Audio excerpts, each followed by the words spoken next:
Welcome to the channel. We're going to be doing a Uruguay watch along, Uruguay Colombia watch along. We also are going to go through some transfer stuff. Just a bit of transfer news that I want to kind of speak on before the Colombia game gets up and going. Big up to everybody. Big up everyone that's going to be showing up here shortly, and that is already here. Big up my guy Artur. So big up Jonathan. Big up my peoples that are going to be rolling through. Always appreciate my regulars. Just rolling up a quick spliff before this gets going. And let me get the Discord up first before I do this transfer news, and while we'll let some people come through. Yeah, Jason, I'm going to speak on it. I'm going to speak on it, my friend. I'm going to speak on it. I'm going to speak on that. That's for sure. Because as you see in the ticker, fuck that man. Fuck that man. All right. Sorry, everyone. I've just done 2.5 hours of streaming straight, and now I'm doing another one. So that's what's going on here. So I need to smoke a joint. So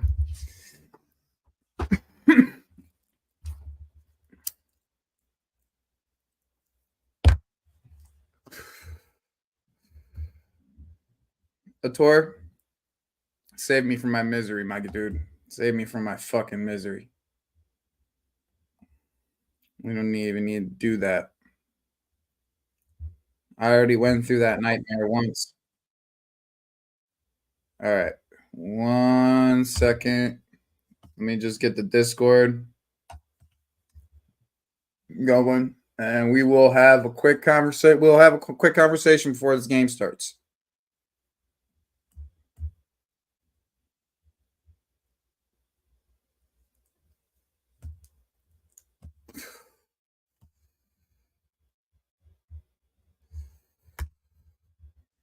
All right, Discord is in the chat for everybody. Discord is in the chat. All right. All right. First things first. I want to bring up the news of the day for us Americans. What you guys would want with Southgate, we got with Berhalter this time around.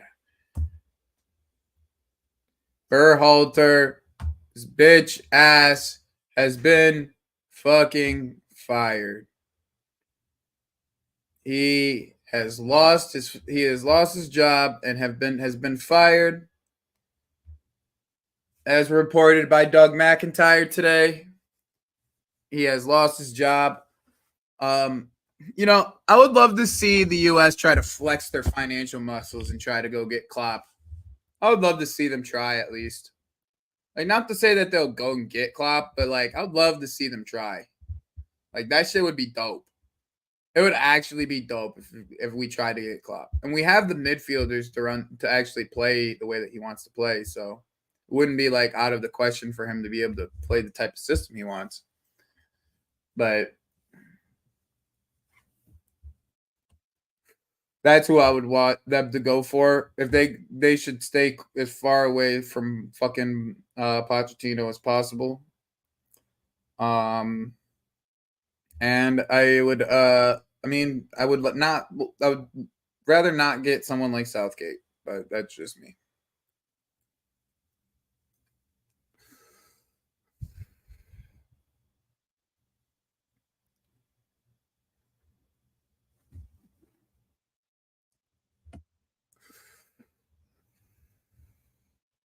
Where did it go? Okay, I don't have it bookmarked. My apologies. Here it is.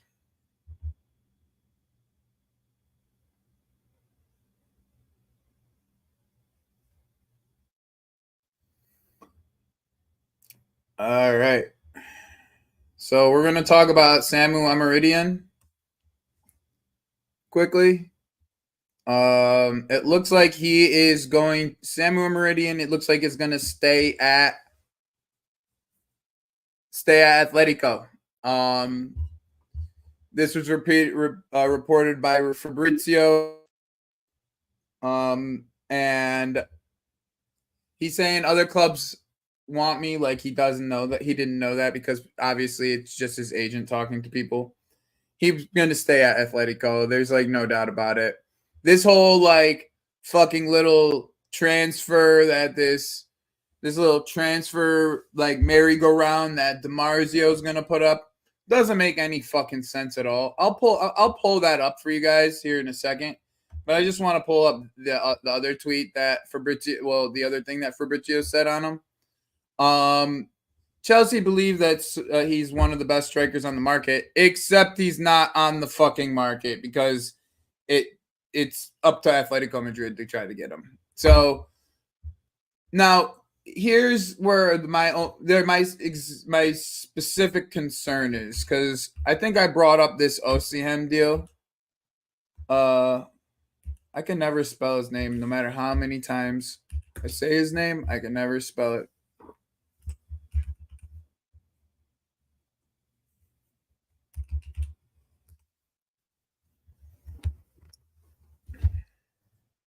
All right, so here it is.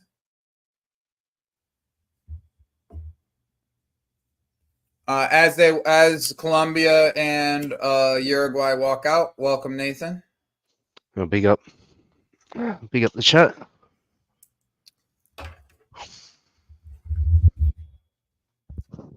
So to put it in plain terms, the money doesn't make sense here.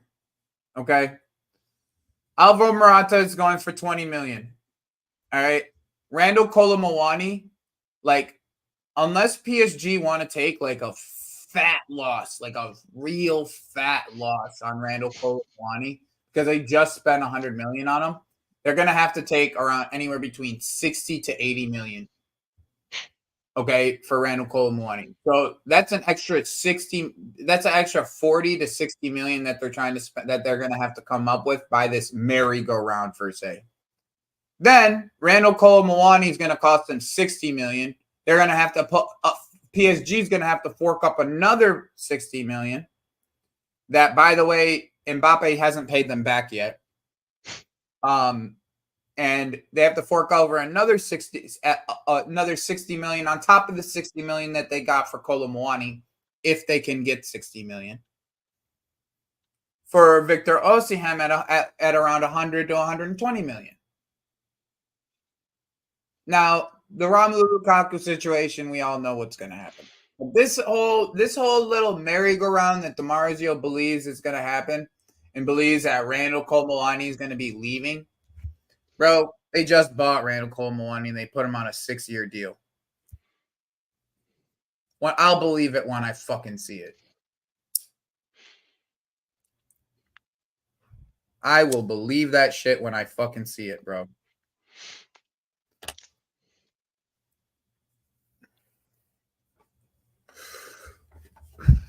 By the way, if you're just joining, game is in the Discord.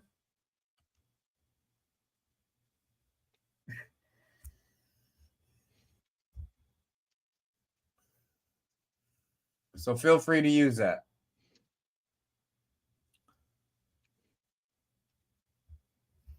Nathan, what you saying, bro? Yeah, this Omrodion deal, huh? It's starting to still a bit of a head scratcher. I'm not gonna lie. I mean, I'm guessing this is just the data they're looking at, and they still really believe that he is potentially one of those type of strikers they don't want to miss out on in terms of developing him into that type of world-class quality striker. But the money that we're talking, as you mentioned, like we've mentioned this before, to be honest, on Lewis's stream, your stream, and whatnot, the money that Atletico would be asking for is just, in my opinion, just too much of an unnecessary waste of money. You ask me. Yeah, I'm pulling up Capology right now.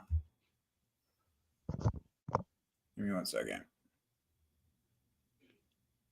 Yeah. Like So yeah, so let's be realistic here, guys. Okay. I want people to be realistic. You spending the same amount of money as Victor Osimhen on this guy, because that's the release clause, boys. That's the release clause. People don't ever want to put realistic terms to anything. Nope. This is the release clause. If Atletico does not want this guy to leave, that is the price. They're not spending that much money on this kid.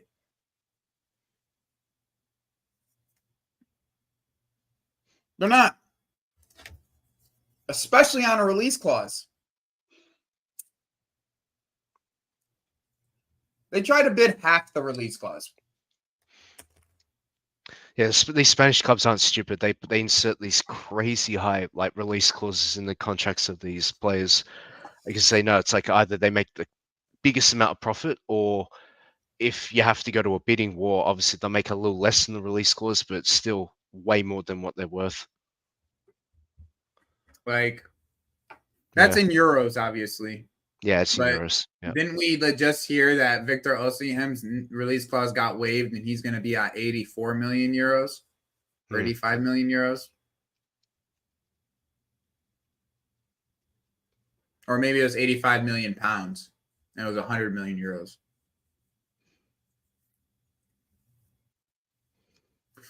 Regardless, Tin Hat Theory is still in play, boys. Tin Hat Theory is still in fucking play. Tin Hat Theory is still in play.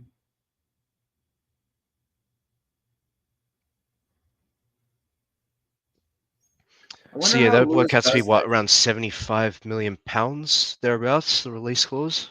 Yeah. Yeah, thereabouts. So, who, him?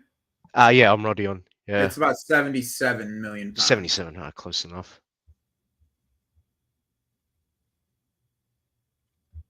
And based on how we're thinking the whole Osimhen's situation's gonna play out, I mean, I doubt we're getting for 77 million pounds, but maybe close a couple million more than that, 10, 15 million more than that, maybe 90 possibly, but that's if they get real desperate.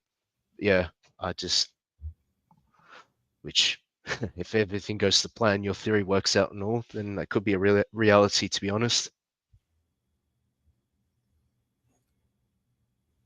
I know, right? I think it's a possibility still. Yeah.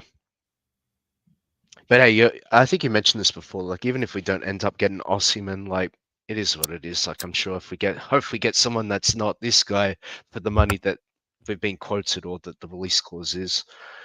I still think we should go for Ali Wahi. I've been saying that for a while. Yeah. I've been saying that from last year that we should have been going for Ali Wahi.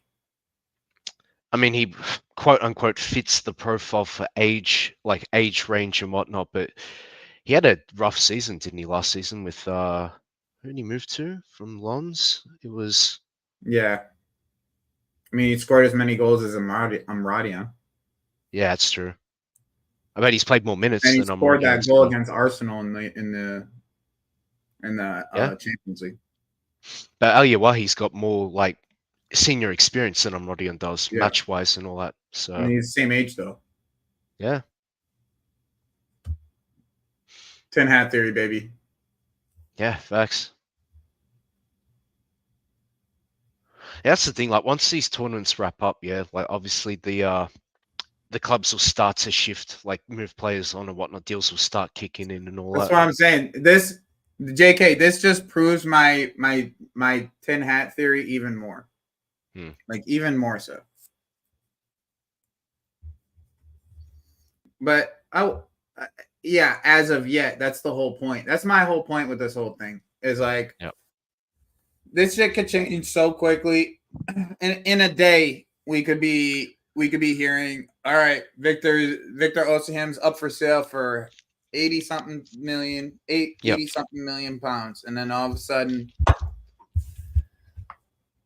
we're in for them. We're gonna be giving them these. We're gonna give them a swap deal of like Lukaku and all these men for fucking 50 million and fucking Cassidy for fucking this guy. The other one is that it looks like fucking Datro Fofana is gonna be out of the club this year. Looks like Yeah. I'm telling you, this Maresca guy, he might be moving a little bit differently here. Look at Datro Fofana's out for will is likely leave Chelsea, and many clubs are showing interest. I'm not surprised. I'm sure we'll get double what we paid for him. It was like 10 million.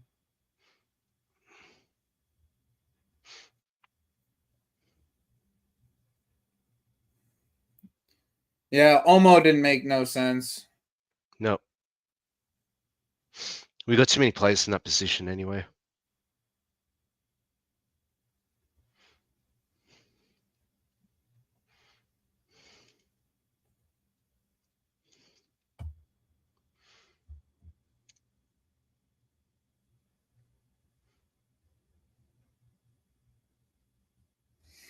Yeah, Nico Williams is going to Barcelona.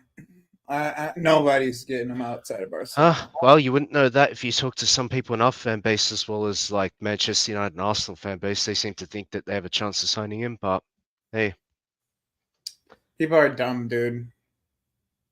Well, here's the thing. Of course, if you buy his release clause out, then the player himself would have to be like, yeah, I agreed to go to Arsenal, Yeah, Manchester, exactly. whoever like buys his release clause. But the way he said he wants to play People for keep on Barcelona, thinking that it's just gonna be that easy, bro. yeah. Yeah, you got to come up with the money first. You got to pay it all up That's front, pay interesting. his wages, and get him to agree to move abroad as well. Because he said he wants to play for Barcelona anyway. That's interesting, Jonathan. I could see that's a different kind of profile to Antonio. There's something fishy going on with that Duran deal. There's something fishy going on with the Tony deal with Tony. I do wonder. I do wonder what's going to happen with Tony after the Euros. We'll know after this week. To be honest, we'll know. We'll know right after this week.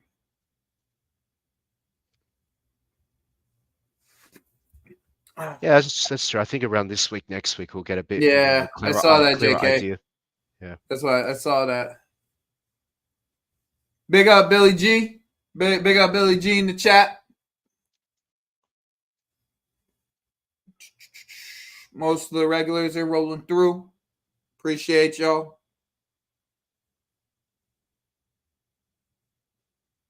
Today I went on 2 channels and I didn't get to plug my channel on either of them.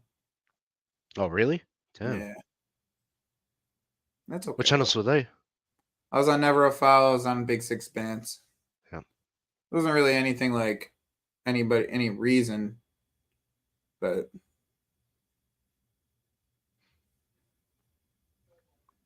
nice. I think a lot of these clubs have had like quite a bit of a slow week, except for Manchester United, because they've been linked with quite a few players and trying to get some deals done.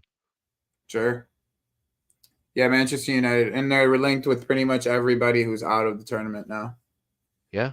Outside now of that the Dutch are out, yeah, Xerxes. Dude, I really like this Munoz guy. Every time I watch this kid play, the right back for Colombia, the Crystal Palace right back. Crystal Palace right back, yeah. Yeah, he's extremely impressive to me. Always extremely impressive. That's true. About to buy this kid in Football Manager. Yeah, he's like mid-20s as well, 26, Yeah. I think. So like he's a good age, good experience. Chris Palace going for Spanish League, La Liga, so he's a good player. But hey, we got Malo Gusto and Reece James, so No, I mean I'm just saying. Yeah. No, he's a good player. You don't need right backs for fucking 10 years. Yeah, about that. Because I do like that. I do like what I saw from Echepong too. Yeah.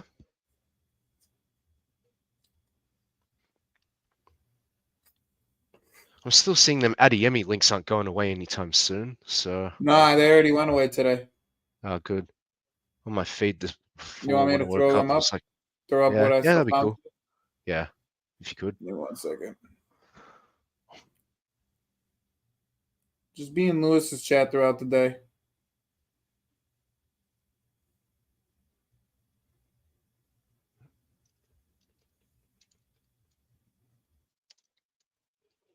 I gotta send Chloe my PayPal link because she owes me $5 for Gallagher not coming on and scoring the winner. Easiest $5 I've made in my entire life.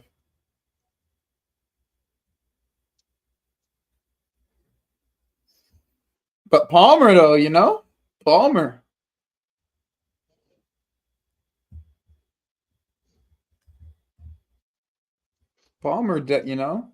Yeah, I know, That right? kid is something, Okay, he bro. gets like very limited minutes, but That kid is he's something impact. though. Oh, yeah, He's yeah, he's something, impact. son. That kid is fucking something. Every Oh time my I god. watch him play, I'm like, yo, this kid, dude. This fucking kid. He just even him, even his fucking shot, like the one that he sliced, I was like, bro, like that's his first touch. The next one's gonna be good. And the next one was him fucking putting the ball right into fucking Ollie Watkins' feet. He's like, I was just like, he's getting warmed up. He'll be all right. Adeyemi is understood to be unreceptive to the move to Chelsea, but Dortmund are open to selling for 35 million. Okay, that's good to hear.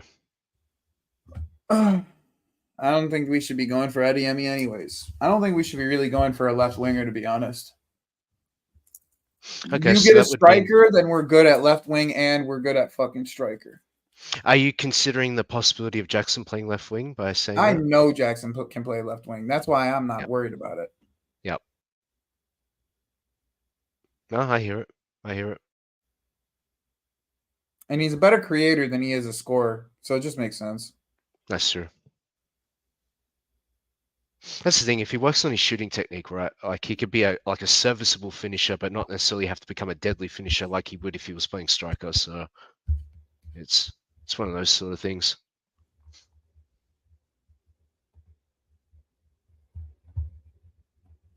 Just want it to go away. The bottom thing to go away. There it goes.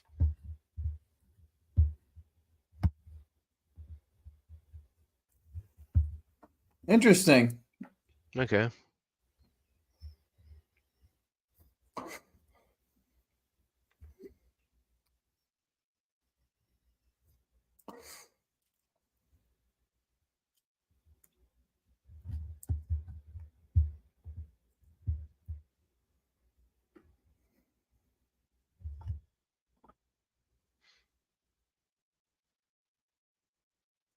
Oh yeah, he's not going anywhere.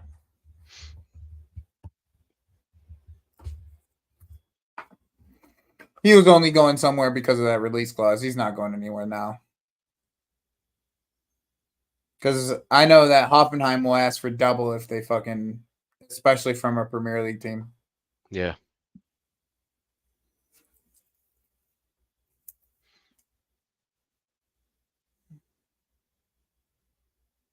Yeah, he looks like a good player, to be honest, Maximilian Bayer.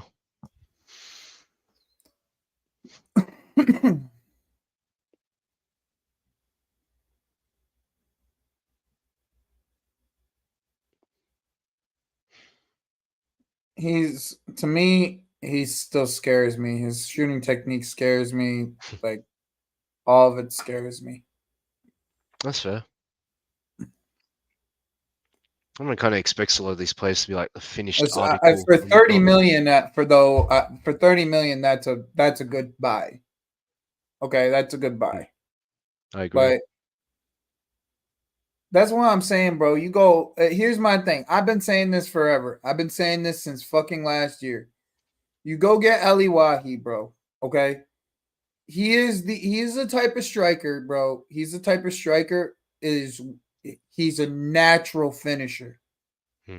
I've been watching this guy at Montpellier since he was 18 years old. He's a natural finisher. Okay, when he gets the ball, he already has the technique. He swivel hips, turn, shoot. Like he's like it's natural to him. Okay, it's natural to him.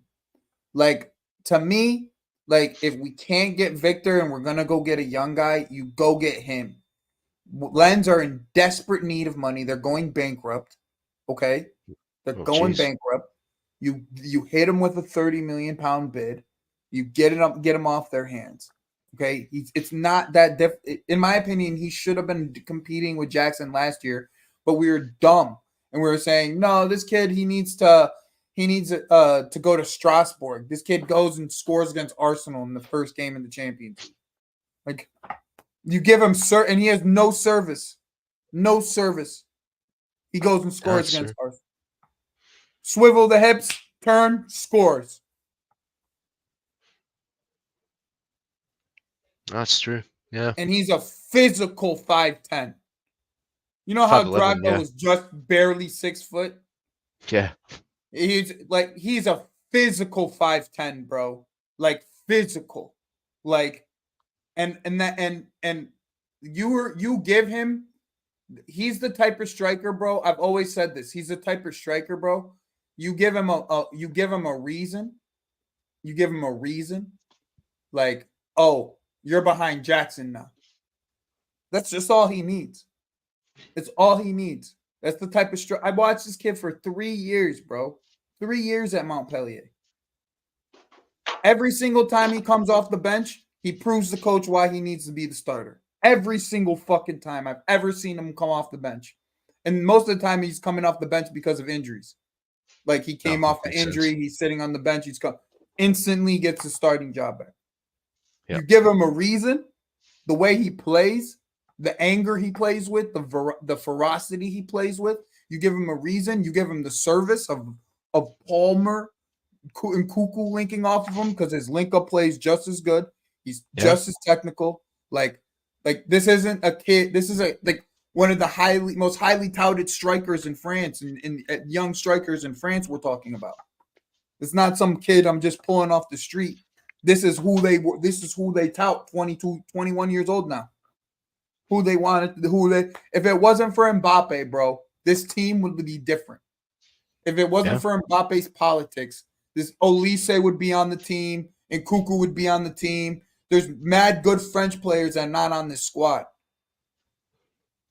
It's Mbappe's politics that makes it this way. Oh, what a fucking terrible kick by Rocher. He sent that shit backwards, bro.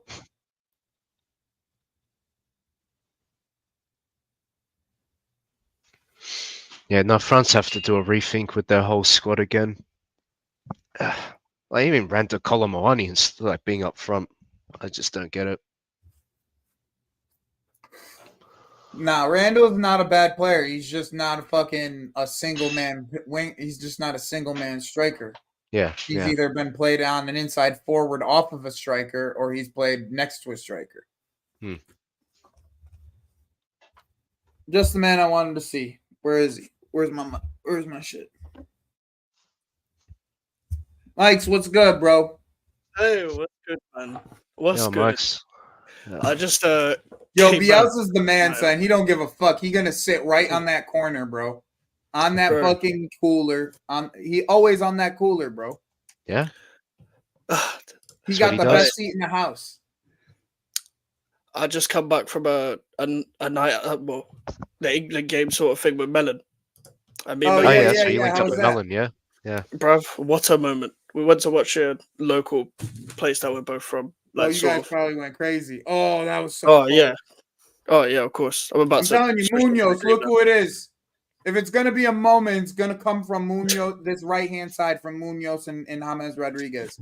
The mood must have been quite dour, before that second goal went in, Mike's, right? Sorry? The mood in the bar, I'm guessing, would have been a bit dour before Palmer came on to set up Watkins, right? Do you know what it was? It was that apart from the chance, it was quite down, and then everyone was happy when Palmer came on and Watkins came on because everyone was almost ironically cheering when Kane came off, almost that sort of thing. Everyone's just happy to see Kane off and someone running in behind. Yeah, people were berating every player. Not your striker coming up to pick up the ball off your center backs. Yeah, not coming to play right wing back and all them places that. Bro, he literally came back like a midfield, the defensive midfielder, and came and picked up the ball. I was like, where the fuck is Rice? I was like, where's Rice? Bro, they were berating Rice in the bar. They were berating him. And they were I wanted to be kind to Arsenal fans because I didn't really want the smoke today. Because like when you do it, when you bring up either soccer or rice, their heads they lose their Oh, heads. 100%. It's like Yeah. a swarm Oh, of yeah. bees. They just come after you. Yeah. No, they just lose their goddamn heads. They don't even know how to talk to talk in a reasonable fashion a lot of times. That's true. I mean, don't get me wrong. I don't think England are going to beat Spain or anything. But what a moment today, bro! That second Bro, goal when it like went that in, was a what moment and a half, Mm. and it just Bro. shows that how good Palmer is. He comes in 10 Yeah. minutes, Does. doesn't only has 3 touches of the ball. One of them he slices the fucking shot. Okay. Yeah. And the next one next time he takes the ball, he touches it, makes a decisive pass. Just does tight turns, decisive pass. Nobody else was doing that the entire fucking game. It was No, like spamming crosses in the box before that. Saka, Yeah. make the Yeah. pass. Nah, I'm gonna cut in 4 more times. Cut in and in and in Yeah. until I'm 5 people. I got 5 people on me. It's Bro. like I was like, bro, I like, and the thing is, I like Saka. There's the thing. That's the worst part I about do it. too. As a That's the Chelsea thing. fan, Same. I actually like Saka. I can So it's rate like a it's player tough regardless with of it. what club they play for if they're good players. Well, that was a good Yeah. move by Diaz. That's the thing. For someone to spot that pass, like the run, Bro, I from think looking to Liverpool spot are it going to and be then to stuck pull with off the Diaz pass. next year. Yeah. Bro, can we like? Do you know that Watkins finish here? You know Yep. that the 2-touch quick. That's simple as that. That's all that needs to be done, bro. Touch, turn, shoot. Shift the Like, ball out what of his the feet. fuck? Hit it first I time. have Yeah. so many problems with the way that strikers play nowadays. And, Yeah, so and do I appreciate the way that Unai Emery's helped his game. Oh, Mm. oh, Yeah, Nunez, you fucking bum, son. Bro, it's Darwin Nunes. Yeah, 100%. That's the definition of Nunes Yo, right that there. was a straight fucking baller move, though. To like get Yeah. the open space. Like, look at this run. Good run. Good touch. Good pace on the shot. Like, just. Yeah, I definitely miss the old days of like one-touch football. Like strikers are just decisive with the bro. least amount of touches. Yeah. Watkins didn't think because that's instinct now to him. Because Yeah. he's been in those positions before and Yep. put Ryan in there. You see Harry Kane, yeah? You're not a centre back. Why are you with my centre back?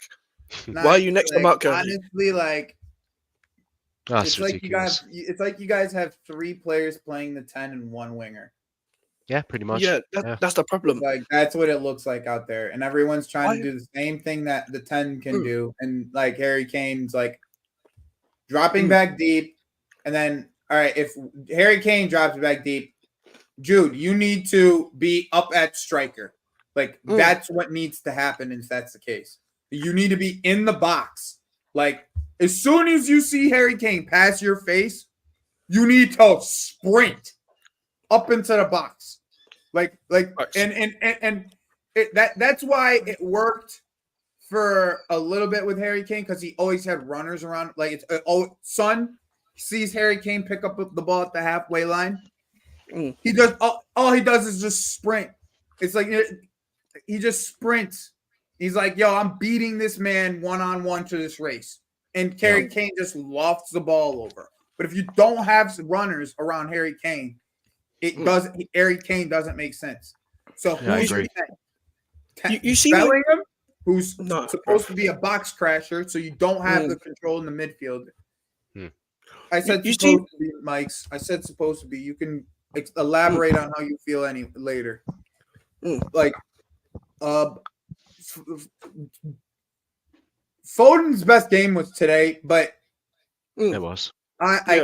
Even Foden like pisses me the fuck off, and the only reason Foden pisses me off is because he doesn't have an overlap. So it's like there is no width on that left hand side, so you can just jam pack the fucking midfield, and the game's dead.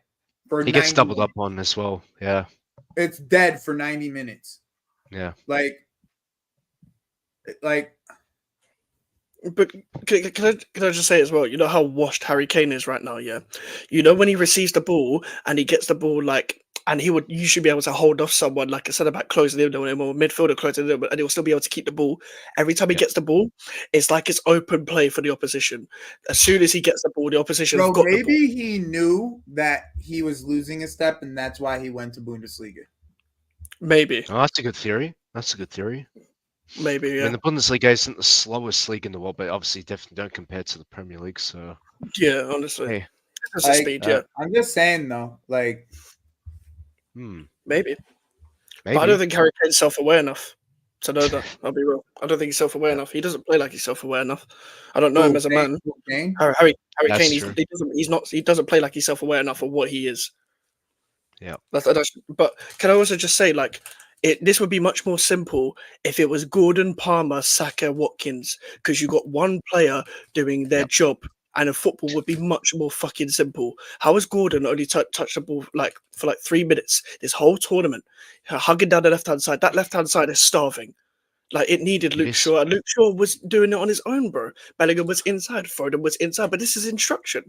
Gordon, that's okay if you here's the thing. It's okay if you have somebody running in the inside as long as you have Luke Shaw out there. But if you only have Trippier out there, you cannot fucking play Foden.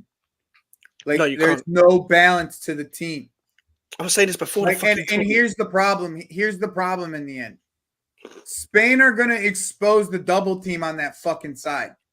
Like, if you don't know, if you don't understand, they're going to expose the double team on that side. If you leave Carvajal by himself, Carvajal can beat you. Like, don't get it twisted. He's a good fucking ball player. Like, he can really beat you. And also, the current best player in the tournament at 16 years old is going to be on that side. Yep. Yeah. If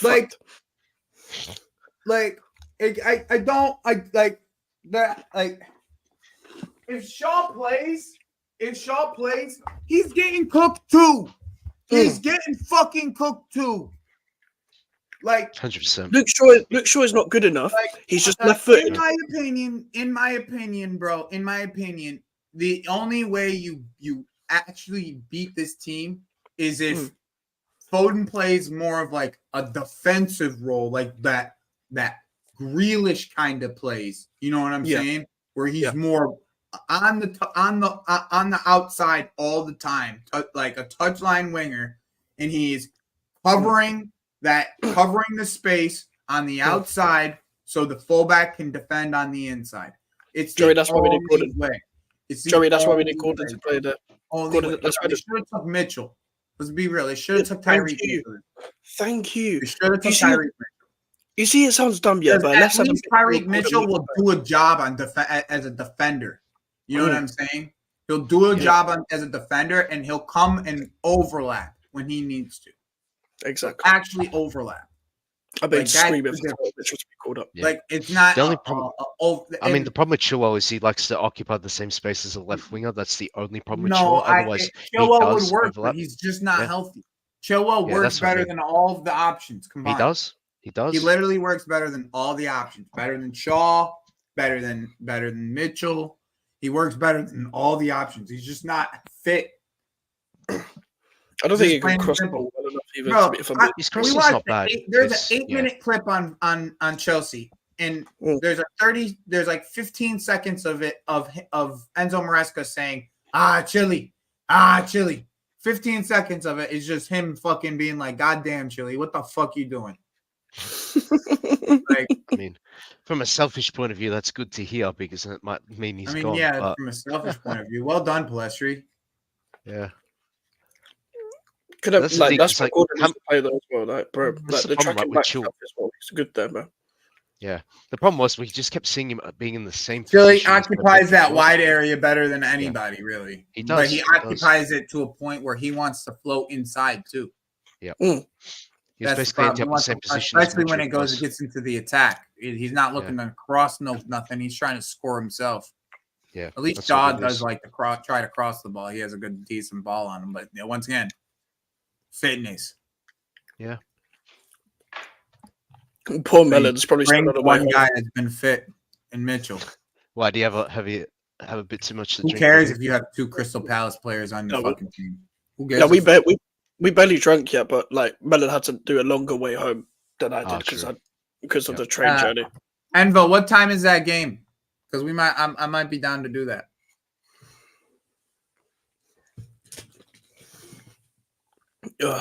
Some parts of London are to try and navigate. It's 11:30 UK time, if I'm not mistaken. I had to leave when I had to leave because, like, if I'd left any later, I wouldn't have been able to get home until like 3. So, like, It would have been long. Yeah. It's like 125 now, so it's good enough.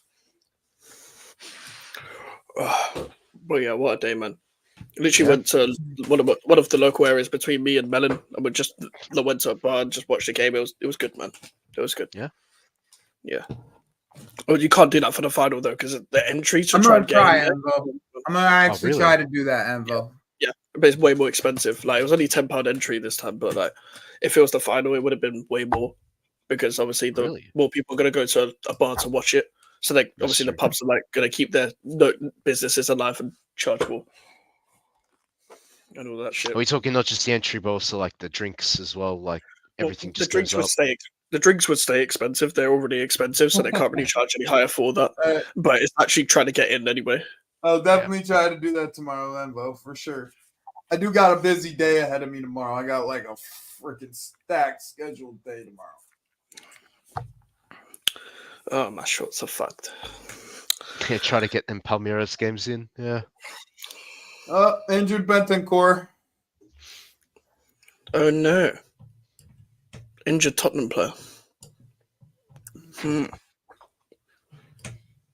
sure they're trying to sell him as well. They're trying to sell Højbjerg. I don't know about Bentancur. No matter what, Chelsea wins in the Euros. Oh yeah, we end up with one winner coming back to Cobham. Yeah, well, one person's coming back to Cobham as a winner. I'm relying on England. Come on, give me 1 second, guys. The only reason why we're in the final is because the spirit of Jared Byrne. Hey, I'll take it because in terms of technical ability on show, we didn't get through because of that alone. No. We got through with the more intellect from the players on the bench, if anything. Imagine if Leverkusen played like shit but just scored at the 90th minute. That is England, bro. Yeah. Just come alive. The amount of games they pulled out from the depths of loss last year was ridiculous.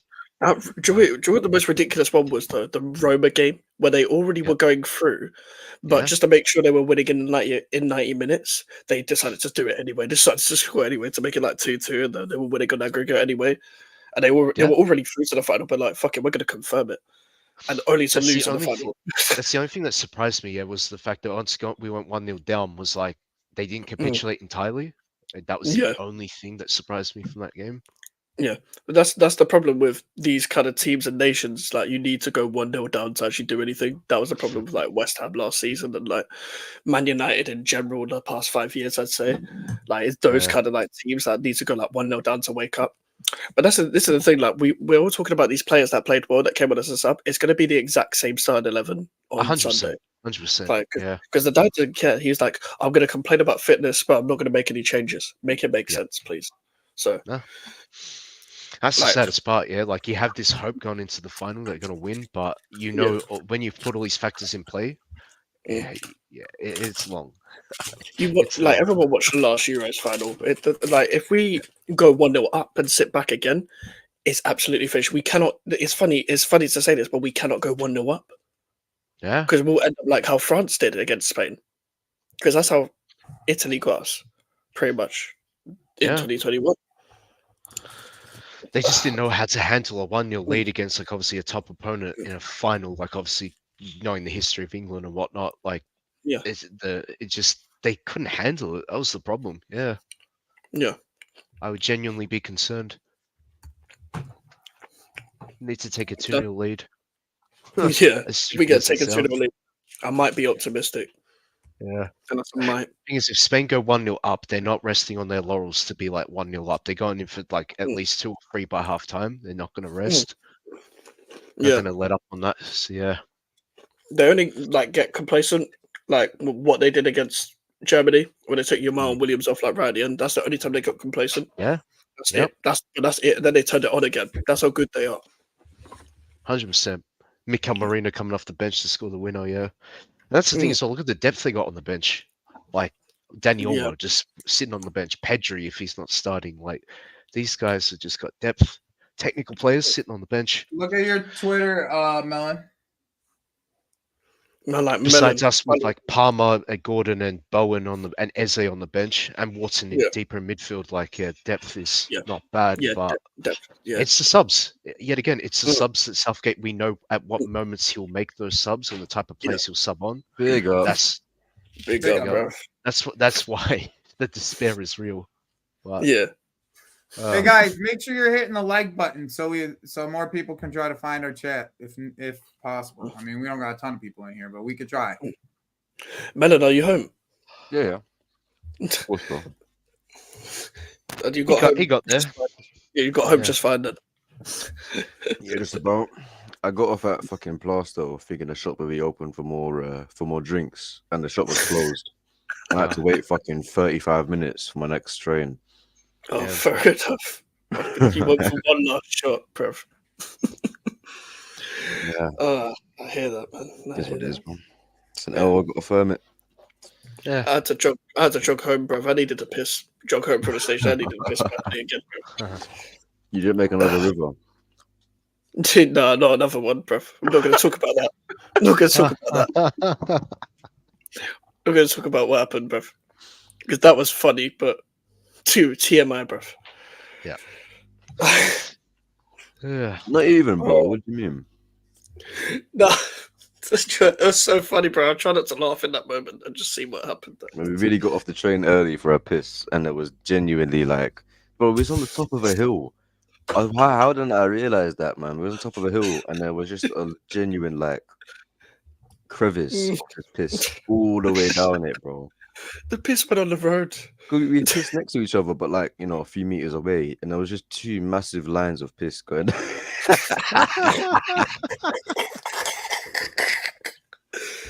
Oh, bro. It was just But a it made street it smell word. nicer, that street, bro. That street smelled, bro. Fucking bad. Well, it was what's it? Whitechapel. Yeah. Can't be seen in that place for a while. Yeah. Bro. I wasn't there. If anyone No, else, I wasn't there either, bro. I wasn't there, Allegedly. bruv. Yeah, man. Exactly. Yeah, Joey, man. We're practicing some nights out, bro. So when you come down, it's gonna be way better.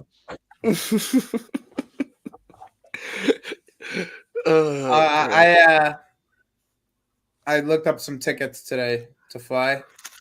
Oh yeah. It's gonna cost me like 800, 850 round. Ugh. What the hell? Oh Oh my. Oh, Joey, when you were gone as well, Nunes missed another sitter. Oh, God, Just imagine normal, the innit? face of your country being Darwin Nunes. I miss good strikers, bro. That's pretty bad. I miss can't good lie. strikers. That's why when I watch Victor and people tell me he's shit, I'm like, bro, what are you watching? No, he's He's not. one of the best Definitely not. strikers in the world. It's like every you- second person is saying Victor's shit in the It's chat. like- Like it's Wilson's channel. Just because a man performs bad in like certain games doesn't mean the whole player is shit. Like people need to. Bro, know you the watch difference. him in every single game that he plays in. He's involved in almost everything. Almost everything. With Napoli, Bentancur coming. involved with, no matter who gets this guy. Yep, Bentancur done. I called it. Yeah, he's out. He's out. And that was his own player that took him out this time. Fucking hell, That was man. a sandwich, bruv. Ugarte. Was you watching the England game, guys? What was that? Was you watching the England game earlier? I was watching it. Yeah. Me and Bring Max. some honey back. Me and Max went to the fucking pub for it. Yeah. That would have been good atmosphere, to be honest. Especially It was brilliant. Lucas, I It just was miss, tough. bro. I miss, dude.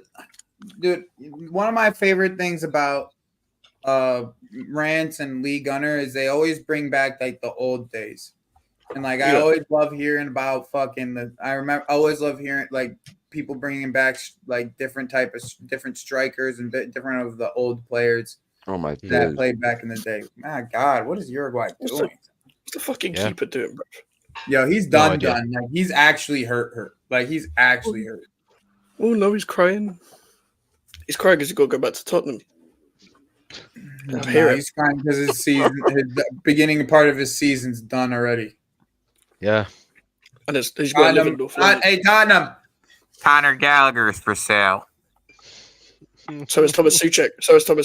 Nah, you can't go and you're Yeah, not. not everyone was around Lucas Not part. to see R9. Connor Unfortunately. Gallagher is for sale. 50 million. He's yours still. We're still giving you that good old London discount. 50 million. I will give you money to take Suchek. I will give you money. I will pay you money. That's an I'll pay you interesting 50 million. proposition there, Mike's. Would you I'll Interesting pay you 50 proposition. million. You watched enough of see, I'm keeping this up. I'm keeping this up until there's a better chat because people don't understand how good this is, how true this is. This is my GOAT. This is what who I grew up on. Okay. I know Messi, I know whoever you want. This is my GOAT. Okay. Yeah, fair enough. Yeah. This is the true brilliance of football came from this guy. And for me, he's the best striker I've ever seen. True brilliance of football came from this guy. The Unfortunately, freedom, the flair. Big up A. Solomon. Bro, I grew up watching this guy. There was nothing better than to be able to catch a Ronaldo game. Nothing better. Bro, at PSV, someone reminded me today. I kind of figured you were Brazilian. He scored 47 goals at PSV in one season. 47 fucking goals. He was 19 years old. Do you understand the capacity that you have to be able to at that age? Like how good you have to be scoring that many goals, no matter who you are at that age. And like this guy, it wasn't just the goal scoring either. It was the off the ball movement. It was the hold up play, the distribution off of the hold up play. The fact that there was not a single player in the world that could defend him when he wanted to turn. Not a single player in the world could defend him if he wanted to turn. If he turns and he squares up with you, he's gonna do a step over and get past you. He's too physical, too quick. At the time, the perfect striker. There was nothing better than R9. Nothing. Absolutely nothing. I mean, it was the first one to get that whole abbreviation, like with a word and a number. Like, I mean, that doesn't just happen unless you're you're something else. Like, you're a brand of football yourself. Like, the way you play football, no one plays like that. Thank you for the fantastic chat, Lucas. I appreciate it. That's absolute. Thank you for the because me and you grew up in the same era, bro. Yeah, we grew up in the same era watching football. Yep. Like him in that Barcelona team. People who say Osham is shit don't have football IQ, bro. He does everything. No, he does everything that you would want a striker to do. Everything. Yep. Bro, imagine trying to defend him like with his movement, bro. It's just long. It's because we live in a world where G and A is the be all and end all. That's the problem. Everywhere you go, bro, it's G and A. It's also about creation when it comes to strikers, dude. It's also about creation. Yeah. It's about the type of I prefer a striker who can pass the ball as well, for sure. Like has the vision. I don't understand what these people. Everyone's looking for R9, but R9 hasn't been around for fucking 10 years. 1-0. Yep. Jefferson Lerma, bro. Yep. I like Lerma. Very underrated. He's been underrated for years. Another assist for Rodriguez as well. Came out fantastic. He had a good season this year. Joe's annoying as well. People only notice this at Palace. He's been this good at Bournemouth, but it's the fact that sometimes they were in a championship as well. But even when they were in the Premier League, he was their best player. But the fact that they let him go, the 3 Bournemouth fans were gutted and they clapped him off and they were like, "I'm sorry, gutted the fact that we're losing Jefferson Lerma." Palace fans didn't realize the player they were getting, but he's been that good. Like they don't even miss the core because of Lerma and Wharton, bro. That midfield, bro. Look at what they're building. It's nuts. Jefferson Lerma is so underrated, bro. The guy can strike a ball. He can sit. There's so much to his game that people don't understand. You're right. He is a bit underrated, in my opinion. He really is. Yeah. He really is a bit underrated. People don't watch people outside the big 6, though. That's the problem. People don't look. Like it's not even just championship. Just look in the Premier League. There are gems here. There are gems that you don't realize. Yeah, Jonathan, you're right. Roche is a bum. I thought it was Muslera that was there. I thought it was Muslera too, but I guess he probably was looking for a ball playing keeper. Yeah. Like Bielsa was looking for a ball playing keeper. So Roche is more of the ball playing keeper. Muslera is more of the shot stopper. This kind of been a surprise. I didn't to me want to anyway. skip all these though. I didn't want to skip all these. That's fair. Yeah, here we are. A tour. Tottenham. Kaka. Yeah. Bentancur's hurt. Bentancur's hurt. Tottenham. You must homegrown everything you want, all the energy and balls you want, and he won't get injured. He has never Neither gotten will injured Suchek. for us. Neither was Suchek, by the way. Only one injury I'm ever. gonna ask you a question, Mike. You're not getting away from this shit now. Now that you keep on bringing Suchek, you're not getting away from this shit. Big up Solomon, my guy Solomon. What was you gonna ask me, bro? I can't even like this guy. He was everything. Son. People don't know, like people didn't get the chance to really fucking get the grow. Like people are too young to know what he actually was, bro. Yeah, That's what it is. That's what it is. People Which you are can't just necessarily too be blamed young. for. I mean, obviously, but They're just it's like too when these young, people, bro. They're just too young. it's just when these guys are chatting the most about like mid players in this day and age. Yeah, Mhm. that's when you can't take them seriously. if you talk about players that you haven't watched or you start berating them, please just log off, bruv. Yeah, 100%. Like, because I missed out on the R9 era, yeah, but I don't talk about it. Yeah. I don't talk about it, bruv. I only could talk about clips and stuff. Nah, I can't know, tell you. but the thing is though, bro, that you missed out on a whole era of football, in my opinion, that really made football it was football at its most enjoyable, in my opinion. Yeah, it was a golden era of football, 100%. Like I'm talking, you could go any country you could have gone to there. You could have gone through. They had one baller that was just like saucy on the ball. Every single country, bro. Yeah. There was one baller that was just especially saucy. Italian Serie A. Bro, those years back in Serie A were just like pretty much the Champions League was like peak competitive because like it didn't matter what club was from whatever. Well, league, that's because Serie A was like actually competitive. You still had Bayern Munich and Dortmund had a couple. Leverkusen had some years in there. Arsenal, Real Madrid were much more closer to each other in terms of competitiveness. Arsenal was better. Madrid was Galacticos. Barcelona was better. Like Manchester United like Alex Ferguson. Peak years of some of these teams, like peak fucking years. Even when I was growing both Milan's, Juve, like Juve, that was more along the lines of like them rebuilding their time after during the band times. Oh, Ronaldinho at PSG, yeah, those were the days. Dude. Oh boy, exactly. And Solomon, don't doubt it. That's still my favorite player ever. That's why the jersey you see back there behind me. That's DDA. I went and bought old DDA jersey just so I can hang it in the background. So don't worry. And I was watching Kaká ball for AC Milan with Cafu. Bro, whenever I need some motivation, I turn on that crazy. 2012, the ending of the 2012 championship. Anytime I need any motivation.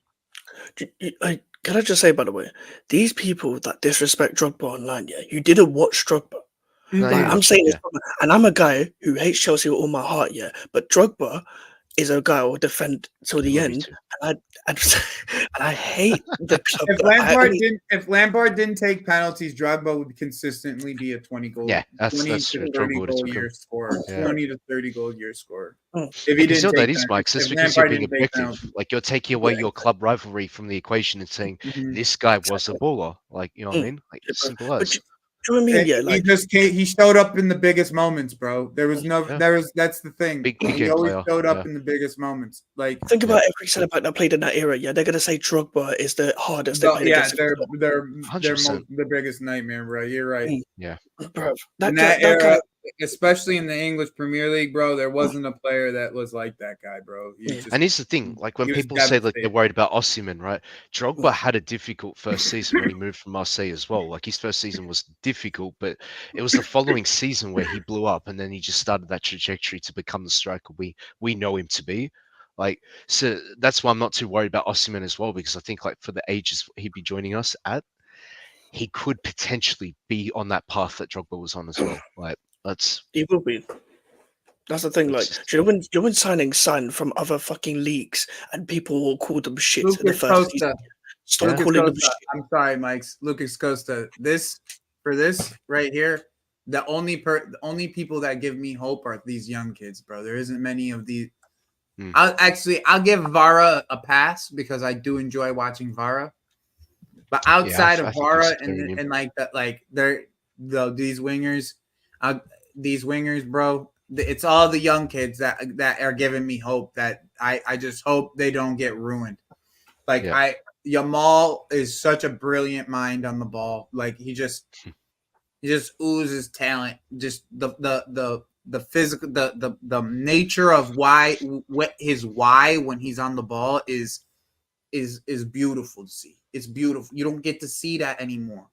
Yeah. Palmer does it. Palmer gives me that he always has a why on the ball. Like that's what something that I did when I was coaching.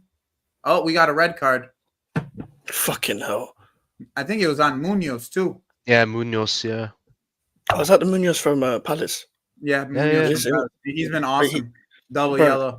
He had another great season, by the way. Well, and he That's- was signed in January. That's Argentina dub for you right there. That's their third best player, bro. No matter, Yep. and I think unless Uruguay comes back in this game, Yeah. Bro, oh, that's where the yellow comes in. Yeah. That's where the yellow comes in. Dougie Freeman once again.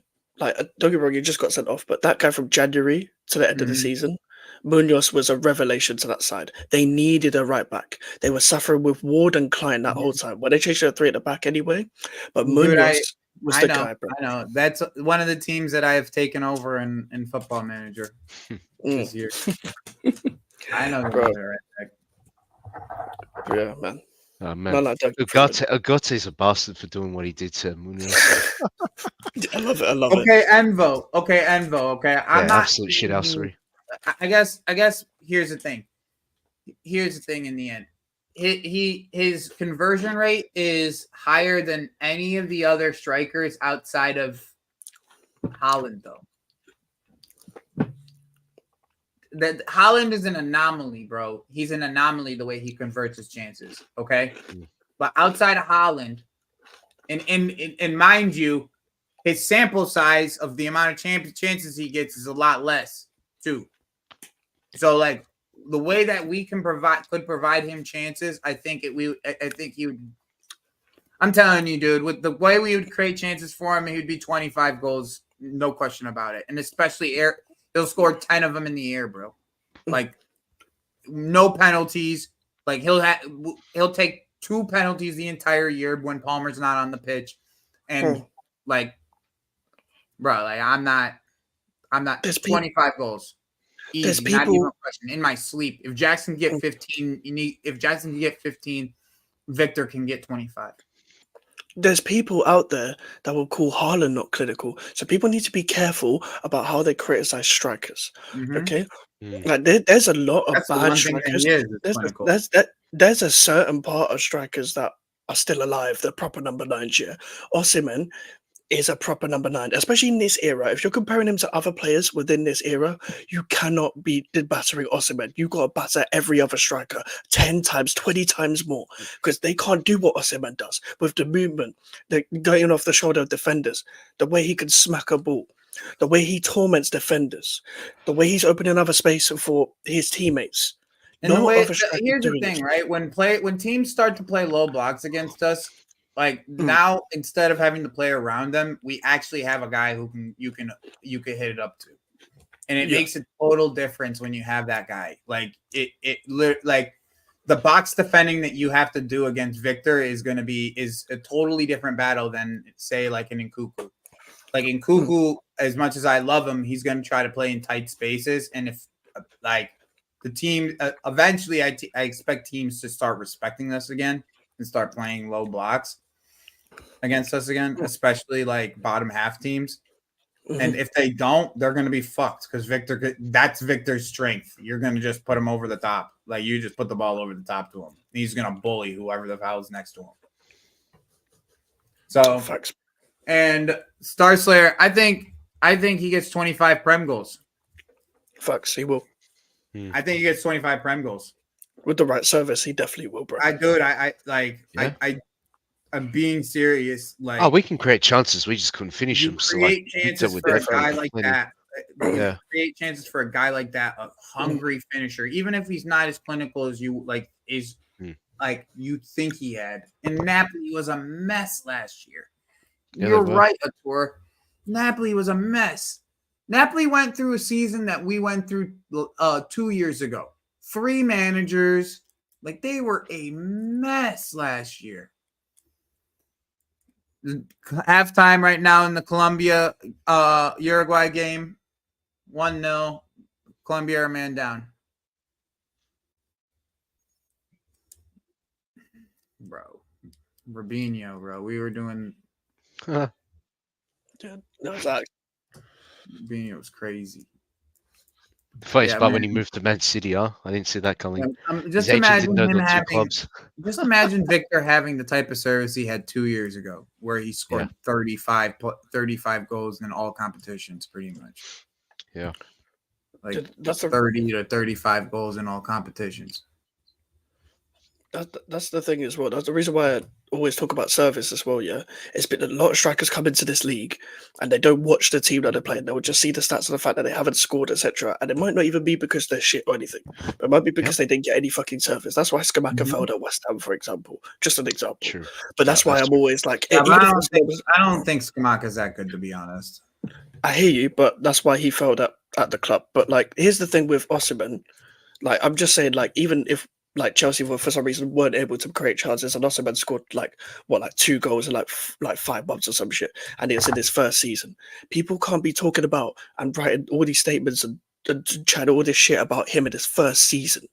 Let the man fucking settle into the league. Yeah, the guy I has don't not think he played in has the Premier League before. But Jackson got that exact same treatment you just brought up, Yeah, man. Exactly. Jackson literally got that That's treatment. why I give people their first season. That's why I give people their first season. Yeah. Simple as that. People talk about Jackson this and Jackson that. And again, I'm just an outsider looking in. There's a player in Jackson. This is his first season. His first season. He's played in La Liga, for fuck's sake. He has to settle into a new league at his age anyway. No, I think Jackson's a good ball player, but I just think he's a better creator than he is a striker. I hear that. Yeah, I hear that. That's it, man. That's it, Kishan. That's it, man. We just missed this. That's why Nkuku's, like, in my opinion, so important to his team, because he's clinical around the box. It's just the facts of it. He's just clinical around the box.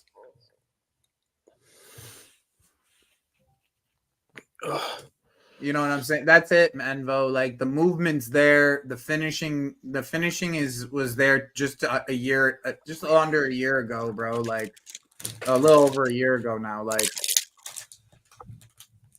nobody did too. He still had a good start. Jackson had a good first year, man. He really surprised people with how well-rounded he is. All these guys, bro. He outplayed Jesus. He outplayed all these guys, bro. Like, there's the strength on him, ball control, dribbling, the pace, all that. No one expected that from him. They're like probably just thought he was an out-and-out striker, but it's the way he can manipulate the ball in 1v1 situations down the channel. Sometimes when he gets at defenders, like they can't get the ball off him. When he's at his best, they can't. He's deceptively strong. Yeah. My problem with him is the aerial part of it, because he's not good at it. Here's the thing: as soon as you don't have an aerial threat, like a long ball threat, you can just be pressed out of games. Like, you just can, like, man up on the deep line playmaker and get pressed out of games. And that's my fear. That's my overall fear with the team right now is we're going to go back to Jackson and people are going to press us. And, like, at least I know with the way that Maresca's already coaching, just from, that's a good thing to pull up actually right now. Just from the words that are being said from some of these players. Like, I expect us to be able to play out of the press pretty easily with the type of players we have. Yeah.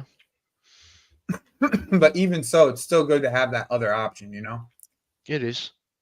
Especially now we have an Nkunku fully fit as well, like with Palmer. That that changes things for sure. Here's the quotes that I was speaking about. So Tostin said, everything so far, everything has been with the ball so far. We've done few runs, but a lot of passing drills and a lot of possession. That's good. That's good to hear. That's the exact opposite of Pochettino. Exact opposite, yeah. Yeah, Pochettino Polar running opposite. nonsense. Just non-stop running. Nah, yeah. it's literally the exact opposite. The first day he had them doing gag contests, whatever the fuck that shit is. Some fucking sprint test, bro. Yeah. First day, it's a sprint had him test, doing yeah. sprints, son. Yep. He's more aggressive, bro. And defenders won't be able to even get a hand on him. Dude, Victor is the bully. That's the difference. Yeah, that's the thing. Victor is the bully. That's Defenders the won't difference. get a hand Remember how that, and that's why, in my opinion, I know that Duran will eventually work at a club, whoever gives him the chance. Like, he is the bully. He plays like he is the bully. He'll work eventually, as long as he finishes his chances the way he has been, and someone gives him a chance to play 90 minutes, he's gonna work. Like, he's gonna be a decent striker somewhere. I've said this consistently. He is the bully. That's what you have to be as a striker in this league, because these defenders, they're not good defenders either. There's not really good defenders. Everyone just thinks they can push people around for the most part. And then you have someone like Højlund, right, who thinks he is the bully, but doesn't know how to use his physicality that way. Where you see, I hope so too, Lucas. You see someone like Duran in that Liverpool game. He was the bully. Yeah, he was. He was the bully. Yeah, he was. Yeah. So coming to the mighty Irons. Yeah, I agree with this, Costa. But from the looks of it, from just the now I've done 10-game scout on Leicester from last weekend to now. I've done a 10-game scout on Leicester. I don't think that this is going to be as much of a problem as I thought it was originally. Like, that's the one place that they have freedom in the system. That's true. That's actually the one place they have the freedom. And my whole argument with Jimmy the other day about left foot, right foot is so much more. It gives me so much more to hold on to now, like after watching another 4 games from yesterday, because that's where he wants these players to be. Is he wants these wingers to try to cut inside and create from the inside. Like, that's what he wants. That's what I said about his system. And a left-sided left winger wouldn't be able to play the way that he wants to be played. And I'm just going based off of the Leicester tape. Okay, that's just based off the Leicester tape. He's gonna have these wingers are probably the most free on the pitch, and that's the reason why I was worried about this, or I was wondering this, is because of Medvedidi. Because I've always watched Medvedidi, and when he was at Montpellier, like, he had something about him always. He always had something about him, but it always felt like a lost in the there was no purpose behind the way that he was playing. It was okay, I'm making this run here, but I'm beating my man here, but where am I supposed to put this? Like, or where's my outlet for this to be recycled? And I always, like, one of the things I told when I was coaching, I always said is, when you have the ball, you have to have a why. And I coach 15-year-olds. So it's like, but when you tell them that, they when they get the ball, they don't think about what I'm going to do. They think about, why am I going to do this now? Why am I turning this way? Why am I passing it there? Because if I pass it there, what do I have to do next? You know what I'm saying? And when you don't have that type of direction, especially the lack of football IQ overall in football, it's not necessarily it's not necessarily like there's a lot more Mudriks in world football than people put it out to be. Okay, there's a lot more of what he is than there is Yamal's. Okay, there's a lot more. We have him on our team. There's barely any of us. There's no. I'm saying not even like they run without purpose. Yeah, they play football without purpose. There's no purpose behind what way they try to take people on, and like that. This is Lucas. Was my biggest worry. Is with Esteval. It was Esteval and Palmer was my biggest worries about this, and it seems like he gives them the freedom to make those type of decisions. What he wants, Lucas. Let me put it this way: what he wants is those wingers one-on-one. That's what Enzo Maresca's system tries to get it. That's what he's trying to get done. That's what I told you when you asked me about it. Into one-on-one scenarios. That's literally 80% of what his offensive system is. If you get that's like, and if you don't, if you leave that, if you get them and you double them, the midfield, the gaps in the midfield are wide the fuck open. That's where Dewsbury Hall has hit. Well, he'll hit a ball. He'll hit it from the top of the box once or twice a game because the winger's getting doubled up. The ball's coming right inside the Dewsbury Hall from the left wing, and Dewsbury Hall's just hitting it with his left foot. He's just hitting it like sometimes it creates a deflection and it's a craziness in the box, and that's just part of the championship. There's always some craziness is happening in the box, but the other side of it is like he's actually good at hitting these things. Like he's hitting them on target a lot of the times. And like it to me, when the only reason why our wingers won't succeed is if they're consistently double teamed. Okay. And literally the system's built around opposing that. That's how the system for Leicester was built around opposing that. So that's just like a quick 10 game like synopsis of what I've learned on him at Leicester.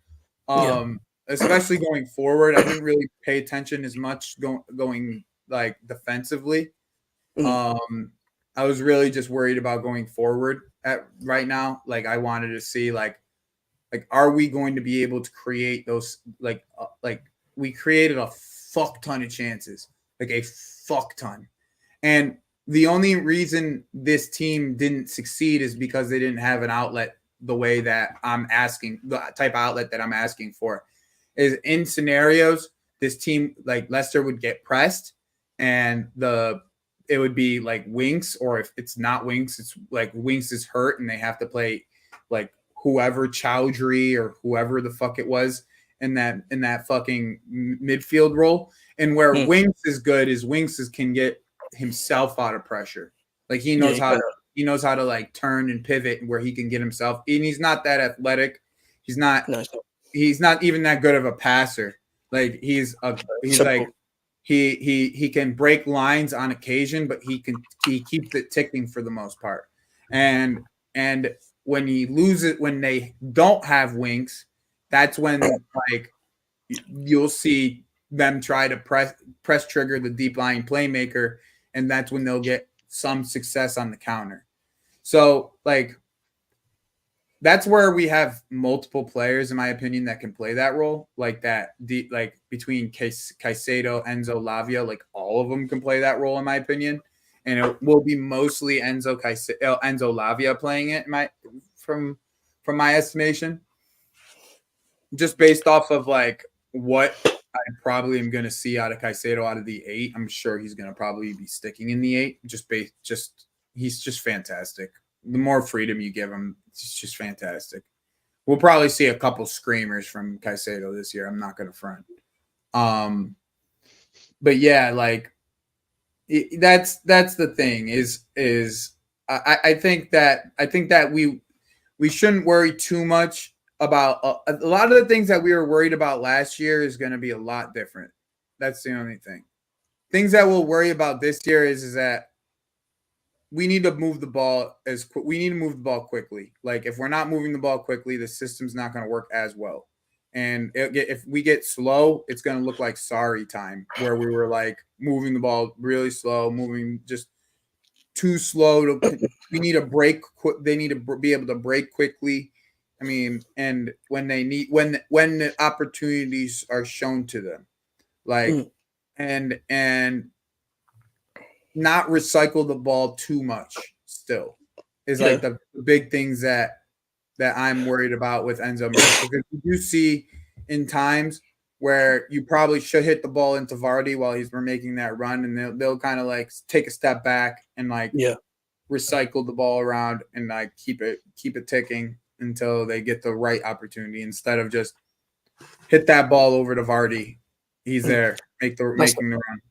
That's always been a thing with that type of football as well. But also, with Maresca as well at Leicester, everyone pretty much sat back against them apart from like the big teams, apart from like the Southamptons, for example. Mm-hmm. So I know it's not black and white in football, but if the Maresca system works within this league, the low block thing won't be as much of an issue as it was under Pochettino, because Pochettino was obviously, under his football, naturally, it was never very good at breaking down those blocks. There's always a warning with that. With Maresca, it will be a big improvement in terms of teams sitting back against you. You're going to open up, especially with those wingers in 1v1 situations. That's why I think there's going to be a big improvement in someone like a Madueke. Based on the thing with Fatawu, I think Madueke is going to go up a level. I think Maresca actually made these players even a lot better than they were, even though they were in the championship. A lot of these players aren't as good as people think that were in that Leicester team, even though they were. They keep on telling me that Leicester had a Premier League squad, but I don't see it outside of KDH. No, I really don't. Like Ndidi fell off a cliff before that. Vestergaard fell off a cliff before that. Conor Cody's a great leader, but he's not an outstanding centre back. Ricardo Pereira's cooked, but he was good enough for the championship. Well, no, Ricardo Pereira is a really good player. Don't get it twisted. But he's had a fuck ton of injuries, and nobody expected him to be able to stay healthy a whole season like he did last year. Yeah, that's what I mean. That's just that's literally what happened. Like he's a really good player. Let's not get it twisted. But like it's been 3 or 4 years straight where he could not stay healthy. Like he's been on that team forever. It's not like he's like a newbie to that Leicester team. He came pretty much right after they won the league. Like a year or two after they won the league, they got Ricardo Pereira. That's the thing. When it got relegated as well, they were begging for Ricardo Pereira to be fully fit in that sense because they felt like it would have been a major boost. It would have been the difference for that team. No matter what, I don't care what they would have stayed up if Ricardo Pereira was fit for 20 games that year. They would have stayed especially up. at his best as well. There was not even. He could have been the difference in 3 to 5 points. Dead ass. 3 to 5 points. Yeah. They had a right back problem that season. Draws and maybe a dub here and there, rest because they were. It wasn't like Leicester that year were bad. They just couldn't finish games. Big up Danish. But also, to be honest with you, they had a big fullback problem that season as well. They did. You got to remember Luke Thomas, the Christensen guy they signed, like James Justin wasn't the same James Justin. Like Ricardo Pereira, obviously, that has his problems with injuries and fitness and keeping healthy and stuff, but he's a very good player, but he wasn't fit. They had a big fullback problem. Even with the centre backs they signed, they actually suffered a lot from dump of people in here. Welcome. Hey Ziad, I appreciate you, G. Thank you. I appreciate you. Thank you. Welcome to the channel. Welcome to the channel. Make sure you hit the like button. Make sure you subscribe. I think I'm only like 30 away from 250. Oh shit, I just got another raid. You got some more. And now I'm at 125. Big up everybody coming in. By the way, if you don't know, and we're watching Uruguay versus Colombia. It's 1-0. Colombia has a red card. If you want to watch the game, it's in the Discord. Big up Ziad. Yo, bro, I appreciate you, my dude. Appreciate you, Ziad. Appreciate you, my guy. You always been my guy. I appreciate you, my dude. JC, welcome. Welcome, Ahmed. Welcome, Armin. Welcome to the channel. Make sure you're hitting the like button. Make sure you're subscribing. I literally just started this channel a month ago. I'm at like 200 subscribers and there's 140 of you here. Okay. So we can make some things happen if you guys want to. So if you can hit the subscribe button, we're doing live streams we're going to be doing Esteval streams later the rest of this summer after the Copa. We're going to be doing streams for for some preseason games, and we're going to be talking transfers throughout the summer. And right now we're just talking a little Maresca ball and what it looked like at Leicester City with someone who's watched a lot of them in the championship. Mike has watched a lot of championship ball, watched a lot of Leicester last year. So I always like to pick his brain. I actually just went and did 10. I watched 10 games in the last week of Leicester. That's been like my end all be all goal, and see like the way that the offense works, like the offensive structure works.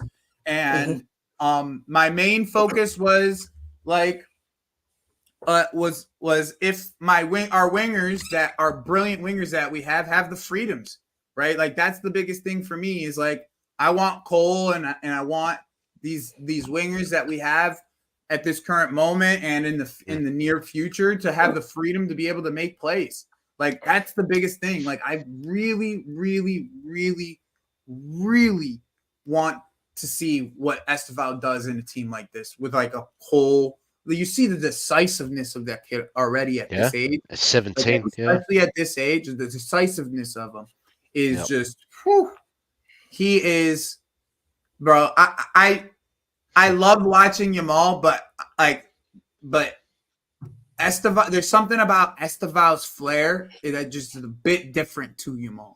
Oh yeah, they are different players. A different kind of flair to Yamal, and I hope Esteval gets his chance real soon. Like I'm talking like September. He should be in that Brazil squad. Like September. In September, Esteval should be in the Brazil squad. And to answer Suleiman's question, no, not really. Like, especially at 17, like he's still growing and stuff. Like he could even grow into his body more. Like, especially being 17. I have this weird feeling that Angelo is going to end up. I have this weird feeling that I think Angelo might end up staying with us. Reason I say this is I think he ends up being the left wing option for us. He played a lot of left wing for Strasbourg last year. Okay. And he's a creator in the end. He's just his footballing brain is at a higher level than his age. Yep. Yeah, he is. He's capable of spotting a pass as well. We saw it in preseason actually last year. Last preseason.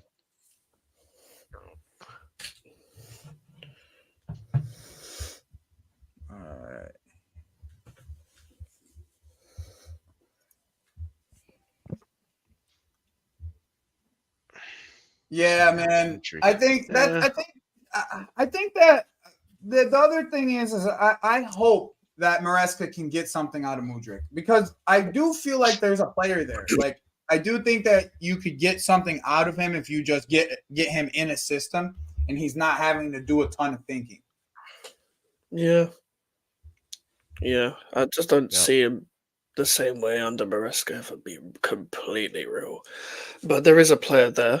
I do agree. I just don't think I think he needs to be overly coached almost with the way he plays. The guy's so erratic. The guy just when he runs with the ball, I'm gonna wonder if the ball is staying on the pitch half the time. But that is also because of the coaching and sometimes it can be players around him and stuff. But I just don't see as much as one what of other the people worst see. footballing brains I've ever seen, bro. Literally, one of the worst footballing brains I've ever seen. He's a mess. It's so sad because he has so much of like the physical attributes of it all. Like he is just one of the worst footballing brains I have ever seen. I see more of a future Madueke. Let me push my mic back a bit. I see way more of a future with Madueke than I do with Mudryk under Maresca. I've no doubt that Madueke will have a future. If you're telling me he got service out of Madueke is gonna be just fine under him. He's gonna be your I've watched this game. Like I've watched both of them enough now. Like I've watched enough Medvedev before he even hit Leicester. Like I watched plenty of Montpellier for me to say, all right, like this guy is good, but he's not to the level of anybody that we have. Like he's just, and for him to hit that goal on us hit that goal on us is like, I never expected that shit, bro. I'm not gonna front. Yeah, man. Yeah. Actually, when that game happened, I expected. Well, I didn't watch the game, but I was looking on my phone like all the way till West Ham game at the time, and I was thinking, I reckon Leicester could get Saw something. me when he scored that shit. I was so fucking mad. I was disappointed when Leicester didn't get anything from that, just Yeah. because of the clash of styles that I was seeing from both teams. Then again, it's the We just championship. countered the fuck out of them. That's Yeah. what we did. They Yeah. are And their back line is so slow. Like Vestergaard, bro. Hey, Lucas, what's the whole opinion of Endrick in Brazil? That's what I'd like to know from Brazilians' perspective, in a way. Because it's obviously no denying yeah, I Estevao mean, is. I don't really rate Dorval, period, but Yeah. I hope he makes the right decision. Look, there's Never probably watched. definitely a player in Endrick as well, but I just think he's being sort of shoehorned into a particular position at his young age mean, right now. He might be an inside forward. Let's be real. Yeah. He might be. Yeah. Yep. I mean, at this age, the problem with him, in my opinion, is he's not strong enough yet to be He hasn't like grown into his doing body the yet. things that Yeah. he's doing against, like, especially in like a Copa game at his like against grown men. He's just not strong enough yet. Like, he still has his kid body is the problem. Like, Yeah. like he's still a child. Like once he grows into like gets his full man body, the kid's gonna be fine. He's gonna be fine, bro. He's literally going to be fine. But he's just never Mario. You can't compare him to the days of like like he said, he's Romario. Yeah, he's not bro. Romario. Yeah. Like Romario came into the scene and he was a grown man, bro. Like he pretty much was a grown fucking man. Yep. Like it's not the same. It's just not That's the the thing. same. We're already like projecting on 17-year-olds, expecting him to be like 23-year-olds right now, expecting him to be a finished product and all that. Yeah, it's a bit wild. I would like Lucas. If you're still in the chat, what is your opinion on Luis Guilherme? I would love to know your opinion from an outside perspective as a Brazilian. Because obviously he's coming to. Guys, we got 150 in here, and I'm 15 away from 250. Can we get me to 250? That's fair. Can we get me to 250? Get that 250, bro. Come on, if you're not subscribed and you're watching this, bro. Can we get me to 250, guys? I'm 15 away from 250. We got 150 in here. Oh, Lucas, that's good to hear. Excellent. He's definitely a talent. He's definitely a talent. It's the same with Wesley as well, because we're linked with Wesley. Same. So, yeah. Hey, we're shopping in the same market. Would you? Oh, I wanted to ask you. Would you take instead of Duran? Would you take Dacho Fofana? No. I don't think I need to answer anything more than that, but no. Even though he did score a bang against us, no, but he did score a bang against us. Credit where it's due, but there's don't get me wrong. There's probably a somewhat of a player in him, but I wouldn't take him out my club. Okay, that's fair. He seems to have something about him. But you are linked to him, by the way. Yeah, not from anything that I know, though. Not very strong links. Yeah. There's definitely dodgy links out there. And also, Duran's very close, and I don't see us signing another striker unless Danny Ings leaves. So, I mean, he could play both winger and striker, though. Yep. Yeah, I don't think we need any more wingers unless it's a proper left winger. Or if you lose one of your current ones, yeah. Like who's your backup to Bowen? Well, Kudus will play there if Bowen's injured. Oh, then we just shift it around. I yeah. forget about Kudus for some reason. But I think Kudus is going to start in the middle and Bowen on the right. But if Bowen gets injured, it'll be Kudus on the right. So I'm fine with that. Yeah, fuck Paqueta. Yeah, I remember Vitor Roque. Yeah, that was a shame. I think Paquetá's going to play a lot deeper. Bro, Lucas, he's not, bro. I watched enough Rito Roque to say he's not shit, but he just does not get he did not get the chance that he needed. Not on the shove, he didn't. Yeah. I've never watched him. I've watched him, yeah. Another Barcelona, player, yeah. it's It's small, bro. when he got Like, very few talking about minutes. these guys Yeah. are short, bro. You can't judge him off that. Yeah.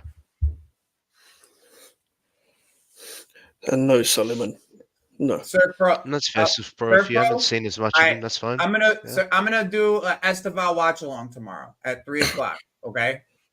I urge you to watch him play. Okay, and it's not anything against Paez, but this kid is fucking something. He's box office. Like I don't normally do this over a kid this age, like ever. At this age, unless your name is fucking Neymar, I've never done this. But every single time I've watched him play, I am just stunned at the positional awareness, the directness, the willing to create, and the willingness to score at any costs. He plays with the fire of the favelas in him. That's the only way I can put it. Like, he plays like he got to make it for his country and his own and his town. Like, he got to just like, that's how he plays, bro. Like, you don't get that type of desire unless you fucking don't have shit. Like, that's that's just facts and pause. But that's just, this kid is fantastic. Yep. He's just fantastic. Yo, a tour. Too many people in here to start this. Yeah, way too many. Oh, not like yesterday. Yeah, I still don't apologize for that, but yeah, that was wild. Come on, guys. Can I get 15 more subscribers? We got 140 in here. 150, nearly 150 in here. I'm just looking for 15 more subscribers. 15 more subscribers, and I'm at 250. It would be real appreciative. I've been doing this for about a little over a month now. And we stay consistent around here. We stay consistent. We do streams every single day. We'll be bringing streams every single day. While there's games, there's always a Discord that you'll be able to watch the games, that you'll be able to go to and watch the games at any point. I'll leave this up for a bit if you're not watching the Uruguay-Colombia game right now. And I want to big up. It's chaos Lucas, right now. Lucas, what has been my point about this conversation before everybody showed up here? My point, it's a why. He plays with a why. He plays with a passion, but when he has the ball at his feet, he has a why. Always. He's running at people. He's trying to create. He's trying to score. He always has a why. And to me, that is the most important attribute as a winger specifically, because there's so much to be asked of you when you're on the ball. Like you have so much of the free majority of the time, unless you're playing with Pep Guardiola, you normally have a lot of freedom to do what you need to do to be able to help the team, especially going forward. You have minimal defensive responsibilities, and you have a bunch of the attacking responsibilities. Yeah, this kid has it. He has it. He just like I think Kesha without the expense. Here and I'm gonna watch. That's all I'm gonna say. I'm gonna sit here. I'm gonna watch. Yeah, Kesha at the Big expense of. up to Ziad. No, big up to Ziad. Ziad, you're muted, brother. Fuck's sake. Big up, man. There we are. How are we? It's doing all right. Yourself? Good. Not bad, man. Big up, my dude. What's going on here, bro? 5 yellow cards, a red card. What's happening here? It's South American tax, isn't it? Bro, this is what happens in Copa, bro. This is what we've been watching all Copa. Imagine the final, bro. This one just is popping off a bit more. And now we got Luis Suarez coming in, bro. He's about to bite people, bro. Come on, run it back. Fucking handball merchant. The most hated man in Ghana. What's up, Zizou? What's going on, brother? Guys, make sure you like and subscribing, man. Let's get Joey to 1K, man. Actually, subscribe. Let's go. Like and subscribe to the channel, son. I would really appreciate it. We're, like I said, 15 away from 250. We got 150 of us in here. Bro, 150, bro. Easy 300 subscribers right now, bro. Everyone like and subscribe. Oh, Nunez off the post. By the Bro, way, this guy is hilarious to watch, bro. He was offsides anyways. I want to big up this chat, by the way, because after yesterday's stream, people came over and subscribed to my channel yesterday. I was like, no, big up, bro, because I just want to go out from yesterday. Of course, that's the community, bro. Big up this community, bro. Well, I'm glad you got to be a part of it. Like, that's all it is. I'm glad It's everyone. all because of Jimmy, bro. I'm not gonna lie. All because of Jimmy down here, bro. Shubar fuck, Habibi. Shubar fuck. Habibi Merchant, bro. No, oh shit, I'm about to choke, bro. I was gonna redirect to fucking Saeed, so I was like, bro, what? Bro, let me see who's live. Joey's live, yeah, redirect, bro. 100%. I appreciate it. I appreciate it. And big up you're a Solomon. real one, Mike. That's that ass. That's that ass. Big You're up. a real one. Big up Solomon, bro. You're a real one. Not that I was one. just replying to Kishan before. That's the one I was trying to put up there. Yeah, the joy is with West Ham Chelsea mutual disrespect, but obviously speaking objectively, speaking football, bro, it's just great, man. It's just great. Yeah, it's a rivalry. It's like an arch rivalry. Like we hate Arsenal like that, but yeah, it's a rivalry nonetheless. Ah, from a blowy bubbles. Yeah. Oh, that looked like a penalty. That looked like a I have to penalty. say, I'm not yeah, gonna that is the front. worst stadium in Premier League history, bro. Oh, definitely. London Stadium, right? It's the worst stadium in the country. Yeah. It's the Every worst time stadium. I've been there, I want to kill myself, bro. Bro, I go there all the time, man. They should have at least there. I'm planning on coming out in November, my guy. Yeah. We're here, Yeah. man. I can try to hook you up with a ticket as well. Get Yep. to a couple games. I need to find. I'm still gonna try to figure out a place on where I'm gonna get a hotel. That's literally like all I pretty much have left. I just have to go renew my passport and then find a place for a hotel. Yeah. But There's a lot in the area. I mean, the round trip's gonna cost me like $1,000, bro, just to go. I don't think it's that bad. Yeah, I mean, I thought it was gonna I'm the be. same, Sullivan. I thought it was gonna be worse. You know, when you go to the Middle East, it's normally like 2-3. So to get to London from Phoenix, not bad. Phoenix Suns, bro. That's where I live, Phoenix.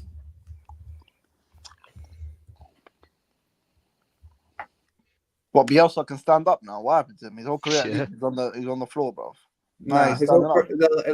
the last 3 to 5 years of Bielsa's career has been on that fucking cooler. He's been sitting on that damn cooler. I love when he does that, bro. He's so entertaining without being entertaining. Big up, James. It's nice up, to James, to see you, bro, from Melbourne. Big up, Welcome James. to the channel, my guy. We do watch-alongs for all types of shit, though, too. We might be doing some NBA watch-alongs in here later this year. We're gonna be doing all types of shit, man. I'm gonna keep it mostly football, but if I want to do an NBA watch-along, I might just do it too. Yeah. Big up, James. I saw that in my notification. You subscribed the other day. Big up, James. That's what's up. Big up. The community's just growing. That's all that matters. Community. Wait, That's hold all on. that matters. Yeah. GVO Mike, send me subscribe, bro. Where is it? You got YouTube, bro. Love for that, All man. right. So we got 4 more subscribers. We still got like 140 in here. We could get, like I said, we could get another 10 more subscribers in here. I need 11 subscribers to get to 150. 11 subscribers. And we got 140 people in here. We can Man, do that. 140 of you guys in here. I know not all of you are subscribed, man. Stop being frauds and subscribe. What's your problem? You're freeloaders, bro. What is this, bro? I got you as well. I'm gonna post on my community page.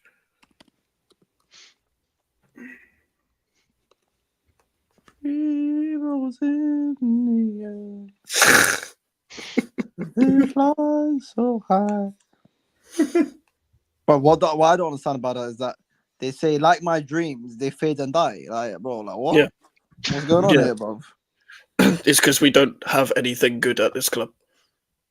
So we're there no matter what, even if the fucking dreams are like minuscule, bruv. And they only last like a minute. Zuma, bro. You got Zuma.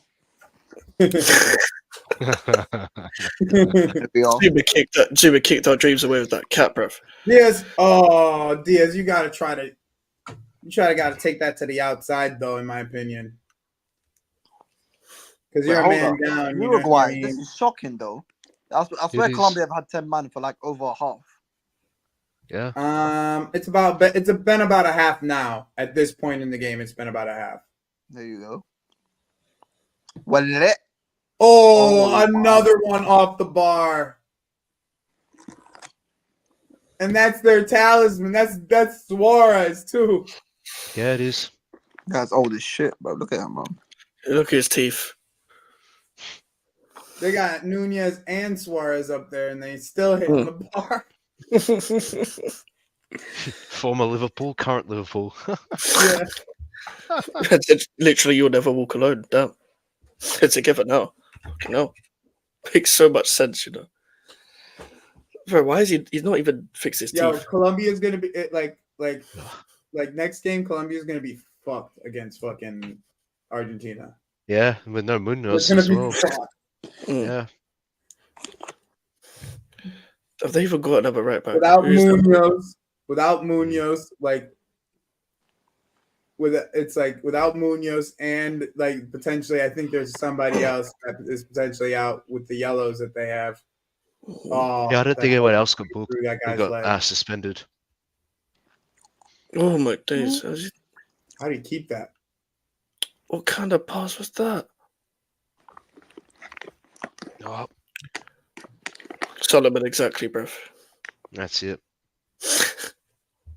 It's his trademark, son. Yeah, to be fair, it's his USP. Yeah. With them teeth in front of your mouth. His trademark. He has it on his neck. This thing.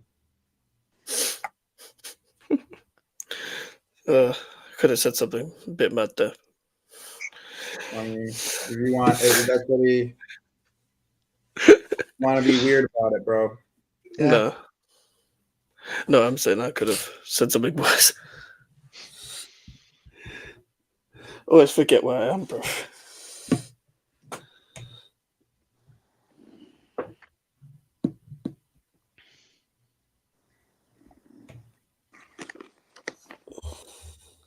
Yeah, James, I've said this to Mike's a couple times. I've really rated Lopetegui for a long time. I do think you guys are going to be on the up, especially like the attacking options that you guys have. And then if you get Duran, I rate Duran unlike most people. Like I actually rate what he can provide to a team. So I think in the end you guys are going to be all right this year. Yeah. Listen, season's gonna be. I don't know. Maybe Man City does run away with it, but everybody else, in my opinion, is gonna end up having like. There's gonna be some serious competition. Like it's like the West Ham's gonna be. You guys are league. gonna be good, as in West Ham will be good. In my opinion, I think we'll be good. I think we will. I think Liverpool will attack really well. Like they're gonna still be a really well groomed attacking team. I just don't know how they'll do defensively, just based off of the targets that they're looking at this current moment. Yeah. And Crystal Palace will be really good. Yep. Yeah, Crystal Palace are gonna be really good. These question marks over Villa might handle Champions League. Look out for Bournemouth. All teams that can beat each other is my point. Yeah. You know what I mean? Like 100%. All these teams have the capabilities of beating each other. Like it's not like not to say that they're all going to be really good, but they're all like even between like any of those teams could be Arsenal. Any of us could be any of each other at any point. It's like, but can any of us beat City at least once? You know, Yeah. that's what it comes down to. Yeah. Can any of us beat City once and knock them down a peg? Because in the same with, I think Arsenal are going to have a rude awakening this season. Yeah. In my Yeah. opinion. Yeah. Especially if they Right. don't address what they need to be addressed, which they won't, in my opinion. They I don't really even haven't know- addressed the I don't areas even they know need to the improve. targets, bro. I just think They don't have any there's been targets. some over performances. No, they got targets. They probably don't have the money, to be honest, that they think they do to spend that kind on the players they're looking for. They seem to be distancing themselves away from what they need, though, like a midfielder and a striker. Like they I read just rely- today. just- I read today on Calafiori. They're only willing to offer Bologna 35 million, and Bologna There are you go. willing to offer 50. But this is There what I'm you saying. go. I was just thinking about today. What It's the fuck happened to typical. that deal? Yeah, Yeah, it's typical, huh? I literally read that shit today. That Yeah. they're only willing to offer Bologna 35 million, and we literally went. And by the way, that the key to this whole thing, Bologna were planning on buying Viega. Renato Vega. Yeah. they As were. soon as they sold Calafiori. But since we didn't go in for Calafiori like they thought we were going to go in for him, and we just went and took their target, and they have a 50% release clause on that, like a 40 to 50% release clause or sell-on clause on that deal to Basel, they're pretty much in a scenario where like the next target that they want to go get is going to be tough. You know, it's going to be tough. Yeah. like I want to go to James' comment earlier about the club. I don't know if that's not going to happen until Pep leaves. Yeah. That's just that's the downfall of City. They'll have like that Fergie drop, you know? Yeah. Of someone coming in. Like you know the comment from earlier, yeah, with West Ham, yeah. I'm naturally cautiously optimistic, cautiously like just negative. Usually, as a fan, I'm usually pessimistic because it's what I'm used to as a fan. I am like the way we're moving, and I like the way we're going. I'm not expecting too much in the first season, but I do like the way we're moving. I just need to see us address the targets, address the position where we need to do, which I think we're going to. And from the reports, I think we are going to do that as well. But I'm not gonna just go so optimistic in the first season. I'm not gonna push us high up yet, but I'm naturally cautiously negative, like just negative usually. I'm pessimistic usually, so I'm just gonna wait until we need to address everything. Well, until that's what you're. I can- I mean, not for nothing. That's what you're in your lifetime, brother. Yeah, in your lifetime, what you've witnessed at the club. Yeah, I know what you mean. It's a this is the perspective best thing with him. Yeah, And and that's also kind of the because this- opposite for me. You know, I Yeah. have a reason to be positive the way that my team was moving, even if we haven't moved that in since the Roman era. Like, I still am positive about the way that we're moving. Yeah. Like, but you know, this I is the hope only that we get the targets that I'm hoping for. this is the only time where I've seen my club with a structure. I'm trying to put on a fucking tin hat. I just want to see a fucking goalkeeper. put I'm on not a tin even hat. lying. Yeah. Trying to put on a tin hat. I swear What to about do Lewis Colombia. does it where he takes over the entire screen? How do you do that? Yeah, I have no idea. Say that again. How do you do it? How do you change the entire screen? You know what I'm saying? You know how Lewis, when he throws a picture of Ziyech up, he has like the entire screen covered? Instead of sharing your screen. Instead of sharing it, yeah. You save the photo. I did, but where? So save it and then when you go and stream it, I'll go down to add images. Okay, I'll figure it out. I'm gonna spend some time in StreamYard after this, anyways. Yep. Let me see. Yeah, that's the thing. I think just Arsenal. I think I saw a Yeah, report exactly, saying bro. They don't even rate him like Arsenal that. are gonna overpay for him. Now that they've gotten to this point, they're gonna overpay for him. That's funny. I heard a report saying they not don't even worth think he's 50 that good. million. He's not. Yeah.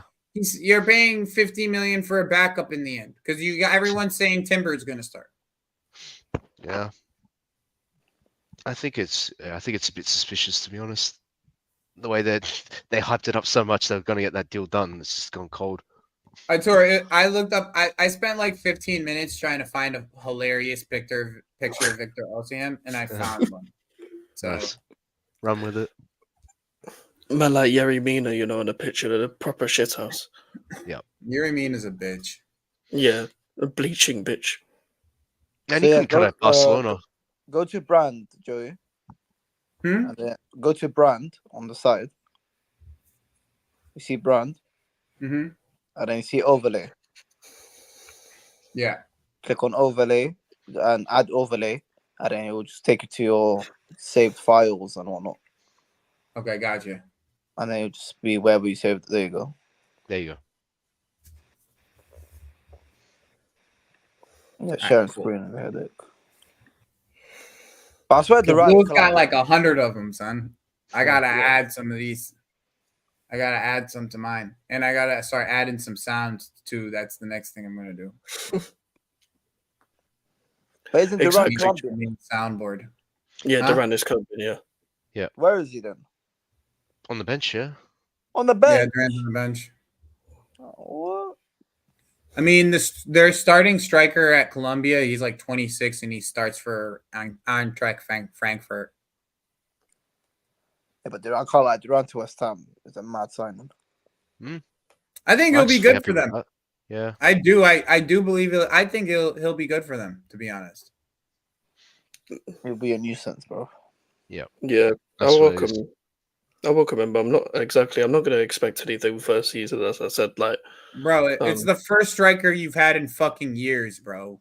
Since Skamaka, yeah. yeah, Skamaka, yeah. And Skamaka was there for a year, bro. That's And what he I mean. barely- Like that didn't even last. Moyes. So David Moyes, fucking David terrorist. Moyes, I yeah, mean, he And screwed then it up. before that was we Sebastian know he's Haller. a terrorist, bro. We know he's a terrorist. That's the thing with Haller as well. Look at Haller. Yeah, Sebastian Heller as well. Another one. Yeah, James, I'm he being might get right. serious, bro. You guys, I'm being serious. You guys are underestimating how good this kid is. Being so serious. As I said, just naturally pessimistic. Not gonna lie. He's warming up right now. Yeah, he is. Just don't get injured. That's what I ask. Because you're meant to be moving to my club. Yeah, I mean the move's not done yet, so Yeah, that's No. what I mean. You're meant to be moving to my fucking club you'll move soon. out. You'll move on to fucking Jonathan David. I don't Can think we someone will. please get this guy off the board for us, so we don't When- end up with him. That would be important. We're not gonna go for Jonathan David because of the amount of Can clubs I want him. we just someone please just get him off the board? Like, I don't think he's a bad striker, but I just do not want this guy. I'm praying we go for Tony after the Euros, bro. That's what You Yeah. think so? Like, Tony's a good shot. I'm praying, Yeah. man. Bro, the price tag is. You know how much he's earning at Brentford? Yeah, like He wants 20K, a- something like that. 60K or something? He wants a No. big payout. Because of his Not last even. season. Oh, what am I 30K, talking about? bro. Yeah, it'd be like more than that. What, 30 something? Like 36K, man. There we go. He wants a big pay rise though because he's in his last season of his contract. Like, Yeah, we'll he's give you stupid, double that. No problem. Double 30K. Yeah, that's you could fine. like even triple it and he'd be Nah, worth you were 75. wrong. I was right. He's making less than that. He makes 20K a week. I knew that. No, I've seen. I saw one Yeah, article 20. says Oh, 30. my days. Yeah, the other look. says 20. Yeah, it's mad. It's mad. It's literally That is quadruple mad. that. Yeah, I mean, it's Brentford. Obviously, I don't know their budget, but still. Bro, Yeah. I'm wondering if he wants 10 times that though. That's that's what I Well, he's an idiot then, isn't it? Yeah, that's He's always wanted that big move though to a big club. So Yeah, yes, yeah. Apparently, everyone's dropped interest though. So like Everyone has West Ham since he got back from West his Ham- ban. Bro, Yeah, So West Ham You are the know, only club there that got must, interest. like I said, there has to be something going on with that, bro. Yeah, someone There just in my has to chat, be something going on with that. someone said in my chat that clubs are worried about his betting. that's it. It'd just be his gambling addiction. That's what it would be. They well, don't we're sponsored by want- they don't Betway, wanna so we can sign hand him. it hand. We Yeah, got that packets don't up. help. Yeah, that definitely don't help. Yeah, they put him at packets Can you out the same imagine room. them both on the same team? The type of trolling that West Ham would get. Yeah, bro. If Ivan Tony starts dancing like Paquetá, I'm gonna be suspicious. I'm not so sure the higher ups at West Ham would Ivan gamble on that, Tony to be and honest. Paquetá with the fucking with a shirt with that says Betway on it. Yeah, that way. Betway, Yeah. bruv. Something suspicious, bruv. Some shook that Bro, deal. that shit would be so funny. They're gonna call That's the David thing. Salah. You've got like Muslim players in your squad though, and obviously gambling is Yeah. haram. So like obviously there's issues. Zuba's gonna kick him like well, Zuba would kick him, but he's a human, not a cat. Simple as that. It's definitely a difficult one for Lucas, sure. thank you, bro. I'm glad that we're on the same He's page. not Brazilian. He's Paqueta's Bolivian. a terrible footballer. You don't think so? Paqueta's fucking an awful footballer. She's terrible. Guy's whack.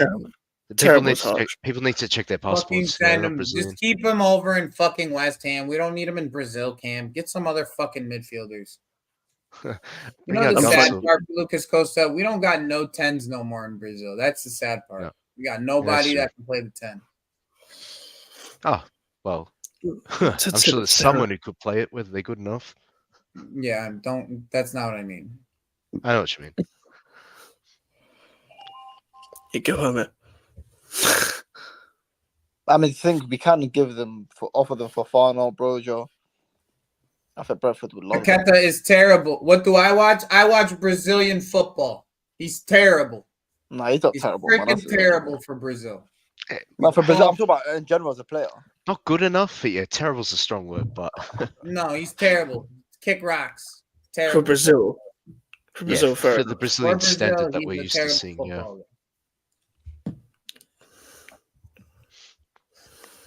I thought you were gonna get a steal selling him for 80 million to freaking City. They would have for sure. Yeah, we would. We would People have. overrate this guy so much, bro, in the Premier League though too. I mean, he was good at Lyon. Like him and Bruno were good at Lyon. He wasn't even that good at Lyon. That's good enough to warrant the moves they got. He wasn't the best midfielder on this team ever. Bro, when he dances, that's crazy. It makes me die. Not one time was he the best midfielder at Lyon. Not one time. Every single time they got a new midfielder. They replaced Bruno G with Maxence Kakare. Like Maxence Kakare is a better midfielder than Lucas Paqueta. This keeper's just giving away the ball again. Oh my days! This keeper's shit. Oh my days! Well. Oh, how do you not make it? If you make it two. Oh man. Yeah, but that's how they played. That's how he played at Lyon. Was an 8. It doesn't matter if they're the same profile. He's not the best midfielder, period, on that team. He was never the best midfielder on that Lyon team ever. I love when it gets to the end of a game and like the bench are just trying to right on the touchline, like end the fucking game. Danish, it doesn't have to make sense to you. I've been a Brazil fan for fucking, I don't know, now fucking 22 years. I've been a Brazil fan. Okay, it makes sense to me. He's not good for Brazil, so I don't give a fuck. He's ass. Every time I watch him for Brazil, he's ass. I've been a Brazil fan for 22 fucking years. Like, if it doesn't make sense to you, too bad. Just like Maguire is good for England. Paqueta's shit for Brazil. Come on, Uruguay, man. I'm trying to see some penalties, bro. Do I rate Vinny? Yeah, I rate Vinny. Yeah, Vinny's good, but he's no Jared Byrne. But Vinny's not that good for Brazil either, though. Bro, I forgot about Bowen, bro. I feel like I was alive, bro. I thought he was gonna bet a lot of games. Well, I don't know. I don't know. I have more. Yeah, I have more expectations for my 10. I have more expectations for my 10 at Brazil than I do my left winger. Okay, that's just. Sorry, that's just how I've worked at Brazil for a very long time. I have very high expectations for the creative players that I have on my team. And I already know Vinny's not a creative player.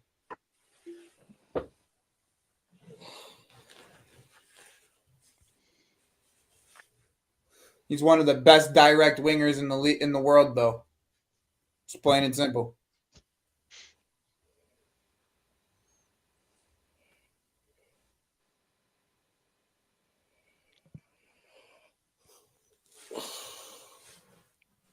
Yeah, that's exactly it. Hmm. Vinny's not shit for 7 minutes, bruv. bro. Danish, yes, I'm high, but that doesn't mean anything to what the way that I'm fucking having these conversations. I said, "Are you high?" Yes, I am high. But that's I not. never Yes, heard I'm high, but that's not the never point. heard someone says, "Are you high?" You Says, just "No." saw me roll up a spliff, smoke it on stream, and then ask me if I'm high. I said, "Are you high?" Yes. Oh shit, bro. Oh. To be fair to Joey, he's always had these opinions Yeah. about how many spliffs he's had. To anyone else, that's a slander, but not to Joy. Yeah, Danish. Like just because I'm high fuck, doesn't mean I can't be coherent. Man said yes. Oh, don't let Davinson Sanchez keep a clean sheet, bruv. Come on, Uruguay. Oh, it's a bull son. Yeah, I think the Just because definition you of rate a player that I don't rate, I don't even rate him for West Ham. So I don't even know where this conversation goes. Where you're going with your conversation, Danish. Like I don't even know where you're going with your conversation. I don't even rate him for West Ham. I think he's overrated. He's an overrated player, overrated midfielder. I think people get confused with the idea of creative as well. If you don't like it, tough shit. I'm not going to sit here and convince you about it. I'm just tell you my opinion on him. Yeah. He's shit for Brazil. He's overhyped for West Ham. I thought West Ham was going to get a steal by getting rid of him for 80 million. Steal. Oh, definitely a steal. Definitely a steal. Oh, he's offsides. He was offsides before. What are you doing? This game is mad, bro. It is. He's offsides.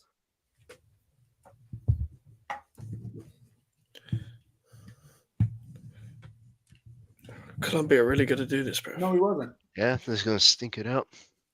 I hear it, man. Do what you can with 10 men. Yep. That game against Eula was the only time I saw West Ham win with 10 men. Like, we don't really get many red What's your definition of creative, Danish? Because my definition is he, as a creator, like as a pure creator, Vinny is not it. He's more of a direct winger. Like, that's what he is. He's more of a direct winger. He's going to try to take his man one-on-one, get to the byline, or get inside. He's not trying to create for he's not trying to create for other people. That's what I expect out of my 10. What Paqueta can't do.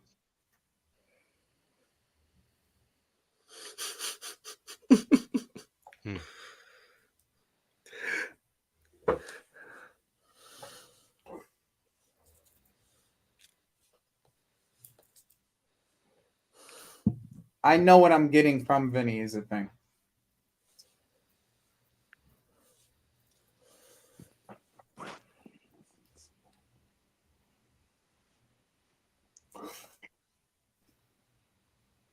Danish, you would say that Vinny's eye for a pass is one of his best qualities? Some small. You would say that Vinny's eye for a pass is one of his best qualities? It's really intriguing, Lucas. I can't lie. Oh, game! Oh my god! He actually saved it. Oh my god! Oh my! This game is crazy, bro. Oh, that's ridiculous. Danish. All right, man. That's what you believe. Like I said, I ain't here to convince you. That's just not what I believe.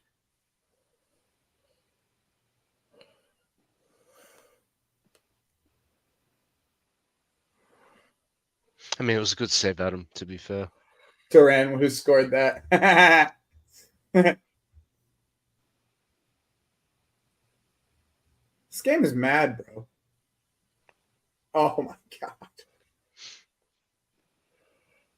Bro, you didn't put any lift on that. All he had to do is put a little lift on the shot. Any lift would make scores that. He puts no lift on the shot. He hits it right down the middle.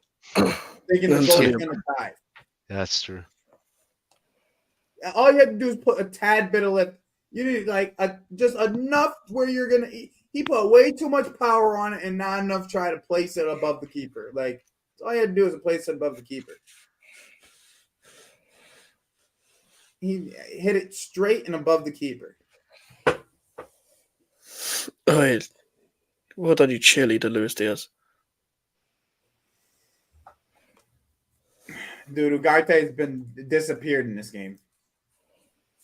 They've been getting countered all game. He just disappeared.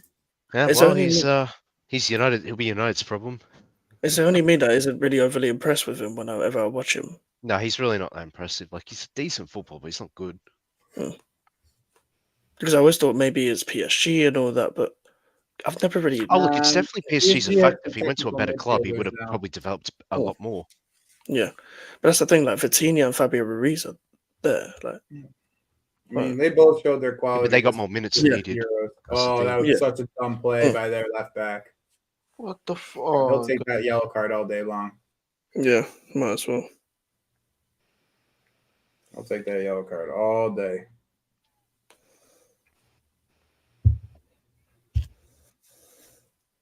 That's the importance of going to like the right club that will play you in the Oh, right good position defense. and coach you in the right way, sort of thing, you know? Oh, you let them get a corner still, bro. You let them get a corner still. Yo, Yeah, everyone looks hyped up this Uruguay team. I knew they were gonna weren't gonna beat Colombia. I knew I'm not they gonna lie, weren't. they've disappointed me the way they played this game. I knew they weren't gonna beat Colombia. They barely beat the USA. They were never gonna beat Colombia. Colombia's like now on like a 20-something game win streak, bro. After this, I think Yeah, I they're heard at about 20 after this game. I think it's at 20 after this game. Yeah. Oh, what a terrible pass! Oh, Oh, another terrible hit it! Oh, This is come going in. on! Oh my god, Fuck off! those never go in. They really don't. Nope, that's not true. We got one. Yes, we got one last game of the season. Oh, Caicedo, right? I forgot about that. That's it. Like I told Duran you would have guys, scored that too, Adam. my prediction was true the entire time. Colombia versus Argentina in the final. Like I said from the beginning of when it got to tournament play, Colombia versus Argentina in the final, and Argentina probably win it. Just Messi text, you know. I mean, I know, Lucas. I know, but Messi text. You know, that's a thing. Yeah, Probably get that some Brazilian type of rivalry, penalty. yeah. You know, Messi text. Yeah, I need to The see. goat. Messi text. Messi text. Yeah, I know. I mean, Enzo when you too. when you actually go and listen to me, when you actually go and you listen to me once in a while, I actually say some valid fucking things when I don't have to yell at people. So, yeah, Messi and Miami text, bro. 300, son, 300, bro. You hit it on the head, bro. I forgot that part too. Yeah, big up the pass merchant as well. The position.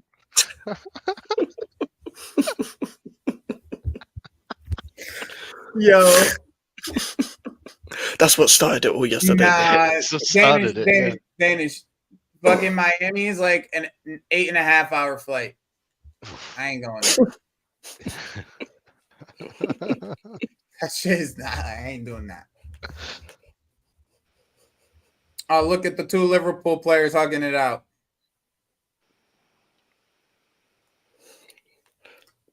Two retards. Bro, they were scrapping, bro. That was a battle. That was. That is a battle. No, that was as good as the England game. The way that game ended. The way that they fought that game. That was as good as the England game. Because outside of the first half was good in the England game. Like this one was. Yep. And then the second half was dead until pretty much Ollie Watkins fucking scored. People calling that England performance good, but it was good compared to the other It was performances. a good Correct, half. yeah. It was a good half. They had a good half outside of Rice. Yeah, Rice didn't have a good half. and we're comparing it to the other games as well. Like that's the problem because we haven't seen that all Bro, tournament. not But for even that wasn't nothing. even that good. It wasn't even that good. We've been saying that Jefferson Lerma played him off the park today. Lerma's the guy, bruv. Jefferson Lerma played him off the park. Jefferson Lerma's been the guy. Get to know, bruv. Jefferson Lerma played him off the park today, bro. Like Colombia controlled the game even when they were 10 men down.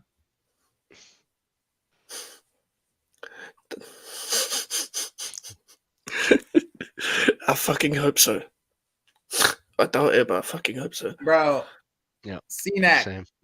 CNAC. They losing the fucking Messi. Yeah. Messi tax, son. Messi tax. The referee is going to play for Argentina. He's going to take the penalty for Argentina. Messi, bro. It's Messi tax. Hey, hush! A few pesos, sort James, things out. I hope James wins it, but it Messi tax, son. Yeah, Messi tax. Yeah, Messi tax, bro. If Argentina win the balloon, you know what? Just give the Balloon d'Or to Messi every year until he fucking retires because they're not going to give it to nobody else. Give it to Jared Bowen. Just give it to everybody. Shut up.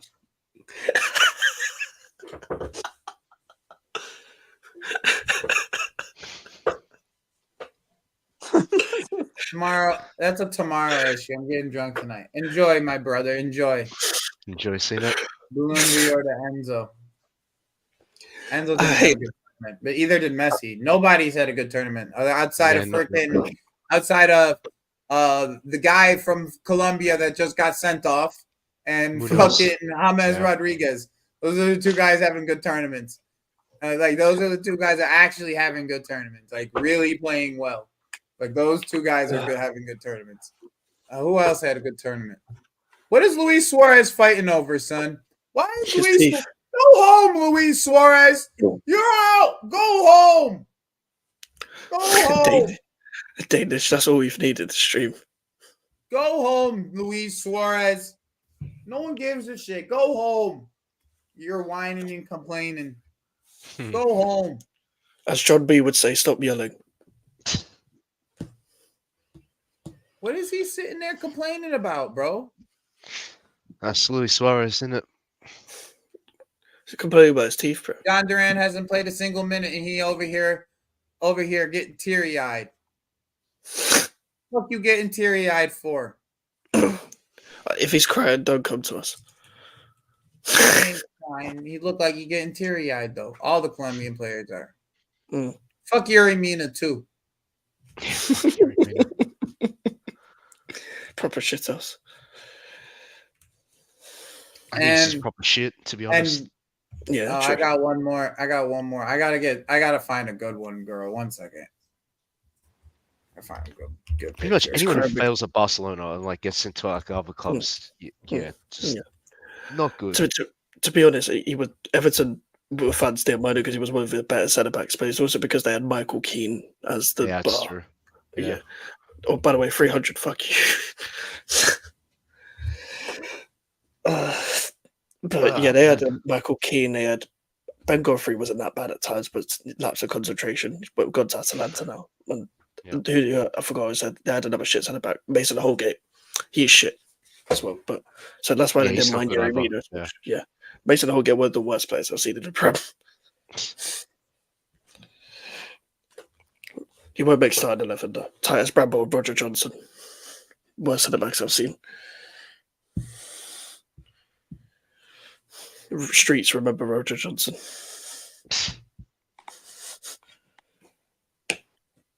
One second. It's not that one. It's this one. Come on, John B. It's not too late. Join the chat. Oh, he's watching silently, I bet you. Yeah, John B's watching somewhere. He's lurking somewhere. Yeah. But just so you remember, we got the terrorist out of my country. Freedom from Berhalter, like the ticker says. He's been sacked. Fuck that motherfucker. I'm so glad he's out. Fuck him. Terrorist of football. Best generation of the U.S. ever has, and you want to bring that asswipe to the fucking World Cup. Moyes is available. Moyes is available. This guy.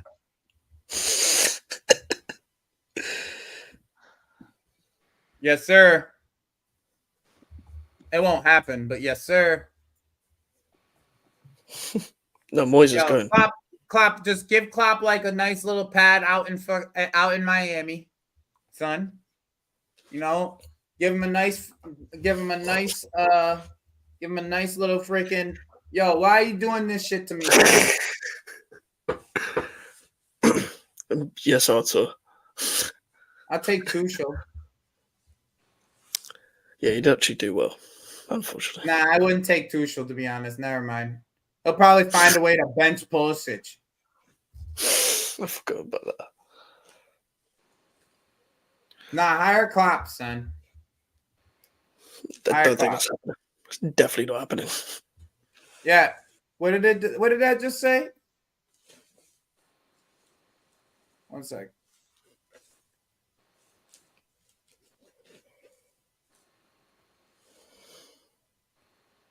"25 fucking games unbeaten, son." Did I say 25? No, it says 28 matches unbeaten, bro. That's Damn. crazy. That's insane. I hope they make it 29. Son, I hope they make it 29. Even though I wouldn't mind Enzo coming home with another trophy. New tin hat theory, Klopp. No, fuck that. Why? I'm so about Klopp in the United States before the World Cup. It's not happening. In the United States being the host nation of the World Cup. It's a great storyline, but it's not happening. I know it's not happening, but can a man fucking dream? No. Bro, I'm gonna come up with some shit now. I'm gonna find some shit. No, that's a dream of football. I don't know what this means. Uruguay dictatorial. It's just spam. But sucks to suck. Sucks to suck. Sorry.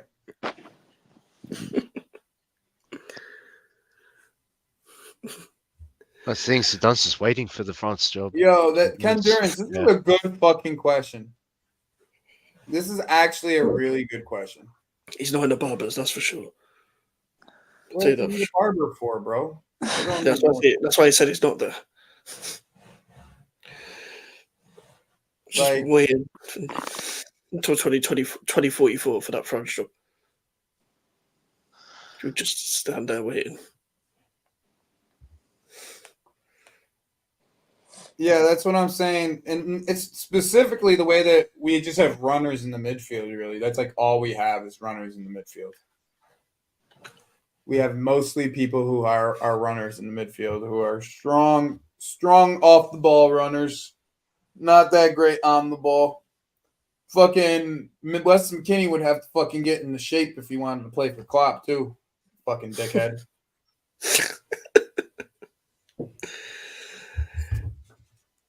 All right. I'm locking up the stream. I'm going to go eat some dinner. Everybody go to sleep. You guys are fucking crazy. Go to bed. Yeah, I need to go back. And we will see. We will probably see. I'll probably be back tomorrow. Hope you guys have a fantastic night and take care.